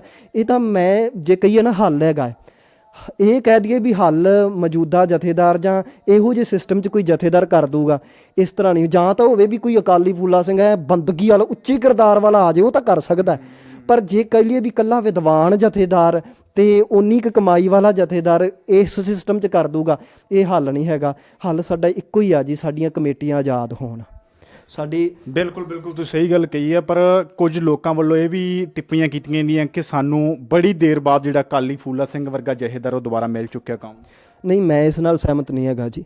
ਮੈਂ ਇਹ ਤਾਂ ਕਹਿਣਾ ਵੀ ਪੁਰਾਣੇ ਜਥੇਦਾਰਾਂ ਨਾਲ ਬਹੁਤ ਸੁਲਝਵਾਨ ਨੇ, ਮੈਂ ਸਤਿਕਾਰ ਕਰਦਾ ਉਹਨਾਂ ਨਾਲ, ਪਰ ਅਕਾਲੀ ਫੂਲਾ ਸਿੰਘ ਉਹ ਰਾਜਾ ਵੀ ਗਲਤੀ ਕਰਦਾ ਹੈ ਤੇ ਪੇਸ਼ੀ ਹੁੰਦੀ ਉਹਦੀ। ਅੱਜ ਦੇ ਰਾਜੇ ਗਲਤ ਨਹੀਂ ਹੈਗੇ, ਘੱਟੋ ਘੱਟ ਚਲੋ ਹੋਰ ਨਹੀਂ ਕੁਝ ਕਰ ਸਕਦੇ। ਜਿਨ੍ਹਾਂ ਨੇ ਪੰਥ ਨਾਲ ਗਦਾਰੀ ਕੀਤੀ, ਉਹਨਾਂ ਨੂੰ ਫਕਰੇ ਕੌਮ ਸਤਿਕਾਰ ਦਿੱਤਾ, ਉਹ ਤਾਂ ਵਾਪਸ ਲੈ ਹੀ ਸਕਦੇ, ਹੋਰ ਕੁਝ ਨਹੀਂ ਐਕਸ਼ਨ ਕਰ ਸਕਦੇ। ਤਾਂ ਪੰਥ ਰਤਨ ਦਿੱਤੇ ਗਏ ਉਹਨਾਂ ਨੂੰ, ਜਿਨ੍ਹਾਂ ਨੇ ਗੁਰੂ ਗ੍ਰੰਥ ਸਾਹਿਬ ਦੇ ਸਰੂਪਾਂ ਦੀ ਬੇਅਦਬੀ ਕਰਵਾ ਦਿੱਤੀ, ਜਿਨ੍ਹਾਂ ਦੇ ਰਾਜ ਵਿੱਚ, ਉਹਨਾਂ ਨੂੰ ਪੰਥ ਰਤਨ ਦਿੱਤੇ ਗਏ। ਹੋਰ ਨਹੀਂ ਕੋਈ ਐਕਸ਼ਨ ਕੀਤਾ ਜਾ ਸਕਦਾ। ਉਹ ਵਾਰਡ ਤਾਂ ਵਾਪਸ ਲੈ ਜਾ ਸਕਦੇ ਸੀ। ਅਕਾਲੀ ਫੂਲਾ ਸਿੰਘ ਹੁੰਦੇ ਉਹ ਇਹ ਨਾ ਕਰਦੇ, ਕਰਨਾ ਸੀ ਉਹਨਾਂ ਨੇ। ਤੁਸੀਂ ਸੋਚ ਕੇ ਦੇਖੋ, ਅਕਾਲੀ ਫੂਲਾ ਸਿੰਘ ਵਰਗੇ ਵਾਰਡ ਵਾਪਸ ਨਾ ਲੈਂਦੇ ਐਕਸ਼ਨ ਨਾਲ। ਉਹ ਹਜੇ ਉੱਥੋਂ ਤੱਕ ਮੰਜ਼ਿਲ ਦੂਰ ਆ ਜੀ। ਠੀਕ ਆ, ਬਹੁਤ ਸੋਹਣੇ ਫੈਸਲੇ ਬੜੇ ਹੋ ਚੁੱਕੇ ਨੇ, ਪਰ ਜੇ ਕਹਿ ਦਈਏ ਜਿਹੋ ਜਿਹੇ ਸਿੱਖੀ ਸਿਧਾਂਤ ਵਿੱਚ ਹੋਣੇ ਚਾਹੀਦੇ ਆ, ਹਜੇ ਉਨੀ ਇਨਸਾਫੀ ਨਾਲ ਨਹੀਂ ਹੋ ਰਹੇ। ਉਮੀਦ ਆ ਹੋ ਸਕਦਾ ਕਰ ਦੇਣ, ਬਟ ਹੱਲ ਇੱਕੋ ਹੀ ਆ, ਸਾਡੀ ਕਮੇਟੀ ਆਜ਼ਾਦ ਹੋਵੇ ਜੀ। ਮਹਾਰਾਜ ਕਿਰਪਾ ਕਰਨ, ਇਲੈਕਸ਼ਨ ਹੁੰਦੇ ਨੇ, ਕਿਤੇ ਅਸੀਂ ਸੁਤੰਤਰਤਾ ਦੇ ਨਾਲ ਇਲੈਕਸ਼ਨ ਲੜੀਏ, ਸ਼੍ਰੋਮਣੀ ਕਮੇਟੀ ਦੇ ਵਿੱਚ ਚੰਗੇ ਅਹੁਦੇਦਾਰ ਆਉਣ। ਮੈਂ ਦਾਅਵੇ ਨਾਲ ਕਹਿਣਾ, ਜਿੰਨੀ ਦੇਰ ਤੱਕ ਸਾਡੀ ਸ਼੍ਰੋਮਣੀ ਕਮੇਟੀ ਆਜ਼ਾਦ ਨਹੀਂ ਹੁੰਦੀ, ਉਨੀ ਦੇਰ ਤੱਕ ਉੱਥੋਂ ਫੈਸਲੇ ਨਿਆਂ ਵਾਲੇ ਨਹੀਂ ਆਉਣਗੇ, ਪੱਖਪਾਤ ਵਾਲੇ ਜ਼ਰੂਰ ਆਉਣਗੇ। ਉਨੀ ਦੇਰ ਤੱਕ ਨਿਆਂ ਨਹੀਂ ਹੋ ਸਕਦਾ। ਜਦੋਂ ਦੇ ਜਥੇਦਾਰ ਗਿਆਨੀ ਹਰਪ੍ਰੀਤ ਸਿੰਘ ਆਏ ਨੇ, ਜ਼ਿਆਦਾਤਰ ਲੋਕਾਂ ਨੂੰ ਉਮੀਦ ਹੈ ਕਿ ਜਿਹੜੇ ਫੈਸਲੇ ਕੀਤੇ ਜਾ ਰਹੇ ਨੇ ਬੜੇ ਸੁਚੱਜੇ ਢੰਗ ਨਾਲ ਕੀਤੇ ਜਾ ਰਹੇ ਨੇ। ਕਈਆਂ ਨੂੰ ਸਹਿਮਤੀ ਨਹੀਂ ਵੀ ਇਹਨਾਂ ਨਾਲ ਹੈਗੀ ਕਿ ਕਈ ਵੇਟ ਹੀ ਕਰਦੇ ਰਹਿੰਦੇ ਕਦੋਂ ਫੈਸਲਾ ਆਵੇ ਤਾਂ ਅਸੀਂ ਆਪਦਾ ਜਿਹੜਾ ਵਿਰੋਧ ਕਰਨਾ ਸ਼ੁਰੂ ਕਰੀਏ। ਤੁਹਾਨੂੰ ਕੀ ਲੱਗਦਾ ਹੈ ਵੀ ਜੋ ਫੈਸਲੇ ਕੀਤੇ ਜਾ ਰਹੇ ਨੇ, ਮੰਨਦੇ ਹਾਂ ਵੀ ਸ਼੍ਰੋਮਣੀ ਕਮੇਟੀ, ਤੁਸੀਂ ਵੀ ਗੱਲ ਕਹੀ ਹੈ ਵੀ ਕਿ ਕਿਸੇ ਦੇ ਕਬਜ਼ੇ ਦੇ ਵਿੱਚ ਆ ਜਿਹੜੀ ਸ਼੍ਰੋਮਣੀ ਕਮੇਟੀ ਆ, ਪਰ ਫਿਰ ਵੀ ਐਡੇ ਵਧੀਆ ਫੈਸਲੇ ਲੈਣੇ, ਲੋਕਾਂ ਨੂੰ ਇੱਕ ਪਲੇਟਫਾਰਮ 'ਤੇ ਇਕੱਠਾ ਕਰਨ ਦਾ ਜਿਹੜਾ ਜਥੇਦਾਰ ਨੇ ਮਤਲਬ ਇੱਕ ਮਹਿਮ ਹੀ ਕਹਿ ਸਕਦੇ ਚਲਾਈ ਹੋਈ ਆ ਵੀ ਅਕਾਲ ਤਖਤ ਦੇ ਅਧੀਨ ਚੱਲਣਾ, ਜਾਂ ਅਕਾਲ ਤਖਤ ਦੇ ਜਿਹੜੇ ਫੈਸਲੇ ਹੁੰਦੇ ਨੇ, ਜਿਵੇਂ ਪਹਿਲਾਂ ਅਕਾਲੀ ਫੂਲਾ ਸਿੰਘ ਵੇਲੇ ਫੈਸਲੇ ਆਉਂਦੇ ਸੀਗੇ ਕਿ ਜਿਹੜਾ ਅਕਾਲ ਤਖਤ ਤੋਂ ਫੈਸਲਾ ਆ ਗਿਆ ਉਹਨੂੰ ਸਾਰੇ ਸੰਗਤ ਪ੍ਰਵਾਨ ਕਰਦੀ ਸੀ। ਅੱਜ ਕਈ ਲੋਕ ਇਹ ਵੀ ਕਹਿ ਰਹੇ ਨੇ ਕਿ ਅਕਾਲ ਤਖਤ ਤੋਂ ਜਿਹੜਾ ਵਿਸ਼ਵਾਸ ਉੱਠਦਾ ਜਾਂਦਾ ਹੈ। ਬੜੀਆਂ ਟਿੱਪਣੀਆਂ ਆਉਂਦੀਆਂ ਨੇ। ਤੁਹਾਨੂੰ ਲੱਗਦਾ ਹੈ ਕਿ ਅਕਾਲ ਤਖਤ ਦੇ ਜਿਹੜੀ ਮਰਿਆਦਾ ਦੇ ਅਧੀਨ ਸਾਰੇ ਇਕੱਠੇ ਹੋ ਪਾਉਣਗੇ? ਦੇਖੋ ਮੈਂ ਇਹਦੇ 'ਚ ਨਾ ਮੈਂ ਬਾਬਾ ਜਰਨੈਲ ਸਿੰਘ ਦਾ ਇੱਕ ਉਹਨਾਂ ਨੇ ਮੈਨੂੰ ਯਾਦ ਆ ਮੰਜੀ ਸਾਹਿਬ ਦੇ ਵਿੱਚ ਨਾ ਇੱਕ ਬਿਆਨ ਦਿੱਤਾ ਸੀ ਉਹਨਾਂ ਨੇ, ਮੈਂ ਪਿਛਲੇ ਦਿਨੀ ਉਹਨਾਂ ਦੀ ਉਹ ਕਲਿੱਪ ਸੁਣ ਰਿਹਾ ਸੀ। ਬਾਬਾ ਜਰਨੈਲ ਸਿੰਘ ਇਹ ਗੱਲ ਕਹਿੰਦੇ ਵੀ ਸਾਰੀ ਕੌਮ ਦਾ ਫਰਜ਼ ਇਹ ਆ ਅਸੀਂ ਅਕਾਲ ਤਖਤ ਸਾਹਿਬ ਨੂੰ ਸਮਰਪਿਤ ਹੋਣਾ ਹੈ, ਪਰ ਉੱਥੇ ਜਥੇਦਾਰਾਂ ਦਾ ਇਹ ਫਰਜ਼ ਆ ਵੀ ਉਹਨਾਂ ਨੇ ਉਹ ਛਵੀ ਬਹਾਲ ਰੱਖਣੀ ਆ। ਮੈਂ ਅੱਗੇ ਵੀ ਇਹ ਗੱਲ ਕਹੀ ਸੀ, ਜੇ ਤਾਂ ਸਭ ਕੁਝ ਇਨਸਾਫ ਦੇ ਤਲ ਤੇ ਹੋਏਗਾ ਨਾ, ਕਹਿਣ ਦੀ ਲੋੜ ਨਹੀਂ, ਕੌਮ ਨੇ ਆਪੇ ਸਮਰਪਿਤ ਹੋ ਜਾਣਾ। ਪਰ ਜਿੰਨੀ ਦੇਰ ਤੱਕ ਇਨਸਾਫ ਬਰਾਬਰ ਦਾ ਨਹੀਂ ਹੁੰਦਾ, ਉਨੀ ਦੇਰ ਤੱਕ ਜੇ ਕਹੀਏ ਵੀ ਸਾਰਿਆਂ ਨੂੰ ਇਕੱਠੇ ਕਰ ਲਾਂਗੇ, ਉਨੀ ਦੇਰ ਤੱਕ ਮੁਮਕਿਨ ਨਹੀਂ ਹੈ। ਠੀਕ ਹੈ ਨਾ। ਜਿੱਦਣ ਇਨਸਾਫ ਬਰਾਬਰ ਦਾ, ਜੇ ਟੰਡਰੀਆਂ ਵਾਲੇ ਖਿਲਾਫ ਫੈਸਲਾ ਮੈਂ ਕਹਿੰਦਾ ਸਹੀ ਹੋਇਆ, ਮੈਂ ਉਹਨੂੰ ਗਲਤ ਨਹੀਂ ਕਹਿੰਦਾ, ਸਹੀ ਹੋਇਆ, ਪਰ ਉਵੇਂ ਦਾ ਹੀ ਫੈਸਲਾ ਇਕਬਾਲ ਸਿੰਘ ਵਰਗਿਆਂ ਤੇ ਵੀ ਹੋਵੇ, ਉਵੇਂ ਦਾ ਵੀ ਫੈਸਲਾ ਦੂਜਿਆਂ ਤੇ ਵੀ ਹੋਵੇ, ਇਨਸਾਫ ਬਰਾਬਰ ਦਾ ਹੋਣ ਲੱਗ ਗਏ ਨਾ, ਮੈਂ ਦਾਅਵੇ ਨਾਲ ਕਹਿੰਦਾ, ਅਕਸਰ ਜਥੇਦਾਰ ਸਾਹਿਬ ਇਹ ਬਿਆਨ ਦਿੰਦੇ ਹੁੰਦੇ ਨਾ, ਦੋ ਗੱਲਾਂ ਕਹਿੰਦੇ ਆ, ਇੱਕ ਅਕਾਲ ਤਖਤ ਸਾਹਿਬ ਕੌਮ ਦੀ ਭਾਵਨਾਵਾਂ ਦੀ ਤਰਜਮਾਨੀ ਕਰਦਾ, ਇੱਕ ਇਹ ਗੱਲ ਕਹਿੰਦੇ ਹੁੰਦੇ ਆ। ਦੂਸਰਾ ਮੈਂ ਉਹਨਾਂ ਦੀ ਇੱਕ ਇਹ ਸਟੇਟਮੈਂਟ ਸੁਣੀ ਸੀ, ਉਹ ਕਹਿੰਦੇ ਨੇ ਵੀ ਜੇ ਅੱਜ ਵੀ ਕੌਮ ਸਾਥ ਦੇਵੇ, ਜਥੇਦਾਰ ਅਕਾਲੀ ਫੂਲਾ ਸਿੰਘ ਵਾਲਾ ਰੋਲ ਨਿਭਾ ਸਕਦਾ ਹੈ। ਤੇ ਮੈਂ ਜਥੇਦਾਰ ਸਾਹਿਬ ਨੂੰ ਬੇਨਤੀ ਕਰਾਂਗਾ, ਕੌਮ ਦੇ ਵਿੱਚ ਅੱਜ ਵੀ ਉਹ ਭਾਵਨਾ ਹੈਗੀ ਆ, ਸਾਨੂੰ ਆਗੂ ਚੰਗਾ ਮਿਲ ਜਾਵੇ, ਕੌਮ ਤਾਂ ਅੱਜ ਵੀ ਆਪਣਾ ਸਰੀਰ ਵਾਰ ਨੂੰ ਤਿਆਰ ਬੈਠੀ ਹੈ। ਤੁਸੀਂ ਦੇਖ ਲਓ ਕਿੰਨਾ ਜੋਸ਼ ਕੌਮ ਦੇ ਵਿੱਚ। ਪਰ ਗੱਲ ਇਹ ਆ ਨਾ ਵੀ ਕੌਮ ਦੀ ਭਾਵਨਾਵਾਂ ਦੀ ਜੇ ਤਰਜਮਾਨੀ ਕਰਦਾ ਹੈ ਅਕਾਲ ਤਖਤ ਸਾਹਿਬ, ਤਾਂ ਉਹਦੇ ਤੇ ਬੈਠੇ ਅਹੁਦੇਦਾਰ ਕੌਮ ਦੀ ਭਾਵਨਾਵਾਂ ਦੀ ਪਰਵਾਹ ਕਿਉਂ ਨਹੀਂ ਕਰਦੇ। ਇਕਬਾਲ ਸਿੰਘ ਦੇ ਮਸਲੇ ਤੇ ਤੁਸੀਂ ਦੇਖ ਲਓ, ਕੌਮ ਤੜਫਦੀ ਰਹਿ ਗਈ ਨਾ ਵੀ ਸਾਨੂੰ ਕੋਈ ਇਨਸਾਫ ਦਿਓ, ਜਥੇਦਾਰ ਕੋਈ ਉੱਥੇ ਵੀ ਫੈਸਲਾ ਕਰੇ, ਪਰ ਕਿੱਥੇ ਸਾਡੀਆਂ ਭਾਵਨਾਵਾਂ ਦਾ ਖਿਆਲ ਰੱਖਿਆ ਗਿਆ। ਤਰਜਮਾਨੀ ਕਰੋ, ਕੌਮ ਦੀਆਂ ਭਾਵਨਾਵਾਂ ਦੀ ਤਰਜਮਾਨੀ ਕਰੋ, ਇਨਸਾਫ ਬਰਾਬਰ ਦਾ ਕਰੋ, ਕੌਮ ਅੱਜ ਵੀ ਸਮਰਪਿਤ ਹੋਏਗੀ। ਬਟ ਜੇ ਉੱਥੋਂ ਜਿਹੜਾ ਬਰਾਬਰ ਦਾ ਨਿਆਂ ਹੋਣ ਲੱਗ ਜੇ, ਅਕਾਲ ਤਖਤ ਸਾਹਿਬ ਮਹਾਨ ਹੈ, ਸਾਡੀ ਸ਼ਾਨ ਹੈ, ਬਟ ਉੱਥੇ ਜਿਹੜੇ ਬੈਠੇ ਨੇ ਅਹੁਦੇਦਾਰ, ਸ਼੍ਰੋਮਣੀ ਕਮੇਟੀ ਵੀ ਬੜੀ ਸਤਿਕਾਰਯੋਗ ਆ, ਬਟ ਉਹਦੇ ਅਹੁਦੇਦਾਰ ਜਿਹੜੇ ਨੇ ਉਹ ਕਰਪਟ ਨਾ ਹੋਣ, ਉਹ ਵੀ ਕਿਤੇ ਬਰਾਬਰ ਦੀ ਗੱਲ ਕਰਨ ਵਾਲੇ ਆ ਜਾਣ, ਸੱਚ ਦੀ ਗੱਲ ਕਰਨ ਵਾਲੇ ਆ ਜਾਣ, ਸੱਚੇ ਸਿਧਾਂਤਾਂ ਦੇ ਅਨੁਸਾਰ ਚੱਲਣ ਵਾਲੇ ਆ ਜਾਣ। ਤੁਸੀਂ ਦੇਖਿਓ ਅੱਜ ਕੌਮ ਜ਼ਰੂਰ ਅਕਾਲ ਤਖਤ ਸਾਹਿਬ ਨੂੰ ਸਮਰਪਿਤ ਹੋਏਗੀ। ਕੌਮ ਦੀ ਭਾਵਨਾ 'ਚ ਫਰਕ ਨਹੀਂ ਹੈਗਾ, ਫਰਕ ਇਹ ਹੈ ਸਾਡਾ ਸਿਸਟਮ ਕਰਪਟ ਆ। ਜੀ ਬਿਲਕੁਲ, ਇਹ ਸਨ ਹਰਜੋਤ ਸਿੰਘ ਸ਼ਾਗਿਰਦ ਨਾਨਕ, ਜਿਨ੍ਹਾਂ ਨੇ ਗੱਲਬਾਤ ਕਰਦਿਆਂ ਬਈ ਬਾਕੀ ਨਾਲ ਦੱਸਿਆ ਕਿ ਜੋ ਅਕਾਲ ਤਖਤ ਦੇ ਫੈਸਲੇ ਆਏ ਨੇ, ਪਿਛਲੇ ਜਥੇਦਾਰਾਂ ਨੂੰ ਦੇਖੀਏ ਜੋ ਪਿਛਲੇ ਸਮੇਂ ਕੁਝ ਸਮਾਂ ਪਹਿਲਾਂ ਰਹਿ ਚੁੱਕੇ ਨੇ, ਉਹਨਾਂ ਦੇ ਮੁਤਾਬਕ ਜਿਹੜੇ ਜਥੇਦਾਰ ਸਾਨੂੰ ਮਿਲੇ ਨੇ ਬੜੇ ਵਧੀਆ ਤੇ ਸੂਝਵਾਨ ਤੇ ਸੁਲਝੇ ਹੋਏ, ਪੜ੍ਹੇ ਲਿਖੇ ਵੀ ਮਿਲੇ ਨੇ। ਹਰੇਕ ਫੈਸਲੇ ਨੂੰ ਜਿਵੇਂ ਸਿਆਸੀ ਦਬਾਅ ਸ਼੍ਰੋਮਣੀ ਕਮੇਟੀ 'ਤੇ ਹੈਗਾ ਹੈ, ਕਲੀਅਰ ਹੈ, ਭਲੀਭਤ ਸਾਰੇ ਜਾਣਦੇ ਹੀ ਆ, ਇਹ ਕੋਈ ਦੱਸਣ ਦੀ ਲੋੜ ਨਹੀਂ ਹੈਗੀ। ਉਹਦੇ ਬਾਵਜੂਦ ਵੀ ਜਿਹੜੇ ਫੈਸਲੇ ਲੈ ਜਾਂਦੇ ਨੇ ਉਹ ਬੜੇ ਸੂਝਵਾਨ ਤੇ ਤਰੀਕੇ ਨਾਲ ਲੈ ਜਾਂਦੇ ਨੇ, ਜਿਹਦੇ ਦਾ ਜ਼ਿਆਦਾਤਰ ਲੋਕ ਸਹਿਮਤ ਹੁੰਦੇ ਨੇ, ਕੁਝ ਅਸਹਿਮਤ ਹੁੰਦੇ ਨੇ। ਅਸਹਿਮਤ ਜਿਹੜੇ ਹੈਗੇ ਨੇ, ਚਲੋ ਉਹ ਉਹਨਾਂ ਦਾ ਆਪਦਾ ਵੀ, ਕਈ ਵਾਰ ਕਿਸੇ ਨੂੰ ਸੰਤੁਸ਼ਟੀ ਨਹੀਂ ਹੁੰਦੀ, ਉਹ ਕਹਿੰਦੇ ਨੇ ਕਿ ਅਕਾਲ ਤਖਤ ਜਿਹੜਾ ਉਹ ਗੁਲਾਮ ਹੈਗਾ ਹੈ, ਉਹਨਾਂ ਤੋਂ ਸਾਡਾ ਵਿਸ਼ਵਾਸ ਉੱਠ ਸਕਦਾ। ਉਦੋਂ ਬੜੇ ਤਰ੍ਹਾਂ ਦੀਆਂ ਗੱਲਾਂ ਕੀਤੀਆਂ ਜਾਂਦੀਆਂ, ਪਰ ਅਕਾਲ ਤਖਤ 'ਤੇ ਸਾਨੂੰ ਵਿਸ਼ਵਾਸ ਹੋਣਾ ਚਾਹੀਦਾ। ਜੇਕਰ ਉੱਥੋਂ ਦਾ ਸਿਸਟਮ ਕਰਪਟ ਆ ਤਾਂ ਉਹ ਗੱਲ ਇੱਕ ਵੱਖਰੀ ਹੈਗੀ ਆ। ਆਉਣ ਵਾਲੇ ਸਮੇਂ ਦੇ ਵਿੱਚ ਹੋ ਸਕਦਾ ਜੇ ਦਿਨ ਸਾਨੂੰ ਜਥੇਦਾਰ ਮਿਲੇ ਨੇ, ਇਹ ਹੌਲੀ ਹੌਲੀ ਸਭ ਕੁਝ ਜਿਹੜਾ ਬਹਾਲ ਹੋ ਜੇ। ਜਿਵੇਂ ਭਾਈ ਹਰਜੋਤ ਸਿੰਘ ਨੇ ਗੱਲਬਾਤ ਕਰਦਿਆਂ ਦੱਸਿਆ ਕਿ ਜਿਹੜੇ ਫੈਸਲੇ ਲੈ ਗਏ ਨੇ, ਉਹਨਾਂ ਨਾਲ ਜਿਹੜੇ ਫੈਸਲੇ ਜ਼ਿਆਦਾਤਰ ਵਧੀਆ ਹੀ ਲੈ ਗਏ ਨੇ। ਜੇਕਰ ਕਿਤੇ ਕੁਛ ਨਾ ਕੁਛ ਢਿੱਲ ਵਰਤੀ ਗਈ ਹੈ ਤਾਂ ਹੋ ਸਕਦਾ ਉਸ ਦਾ ਕੋਈ ਕਾਰਨ ਹੋਵੇ। ਆਉਣ ਵਾਲੇ ਸਮੇਂ ਦੇ ਵਿੱਚ ਜਿਹੜਾ ਉਹ ਵੀ ਉਹਦੇ ਫੈਸਲੇ ਦੁਬਾਰਾ ਸੁਚੱਜੇ ਢੰਗ ਨਾਲ ਉਮੀਦ ਕਰਦੇ ਹਾਂ ਕਿ ਗਿਆਨੀ ਹਰਪ੍ਰੀਤ ਸਿੰਘ ਜਥੇਦਾਰ ਅਕਾਲ ਤਖਤ ਜਿਹੜਾ ਉਹ ਜ਼ਰੂਰ ਲੈਣਗੇ। ਦਿਓ ਇਜਾਜ਼ਤ। ਵਾਹਿਗੁਰੂ ਜੀ ਕਾ ਖਾਲਸਾ, ਵਾਹਿਗੁਰੂ ਜੀ ਕੀ ਫਤਿਹ।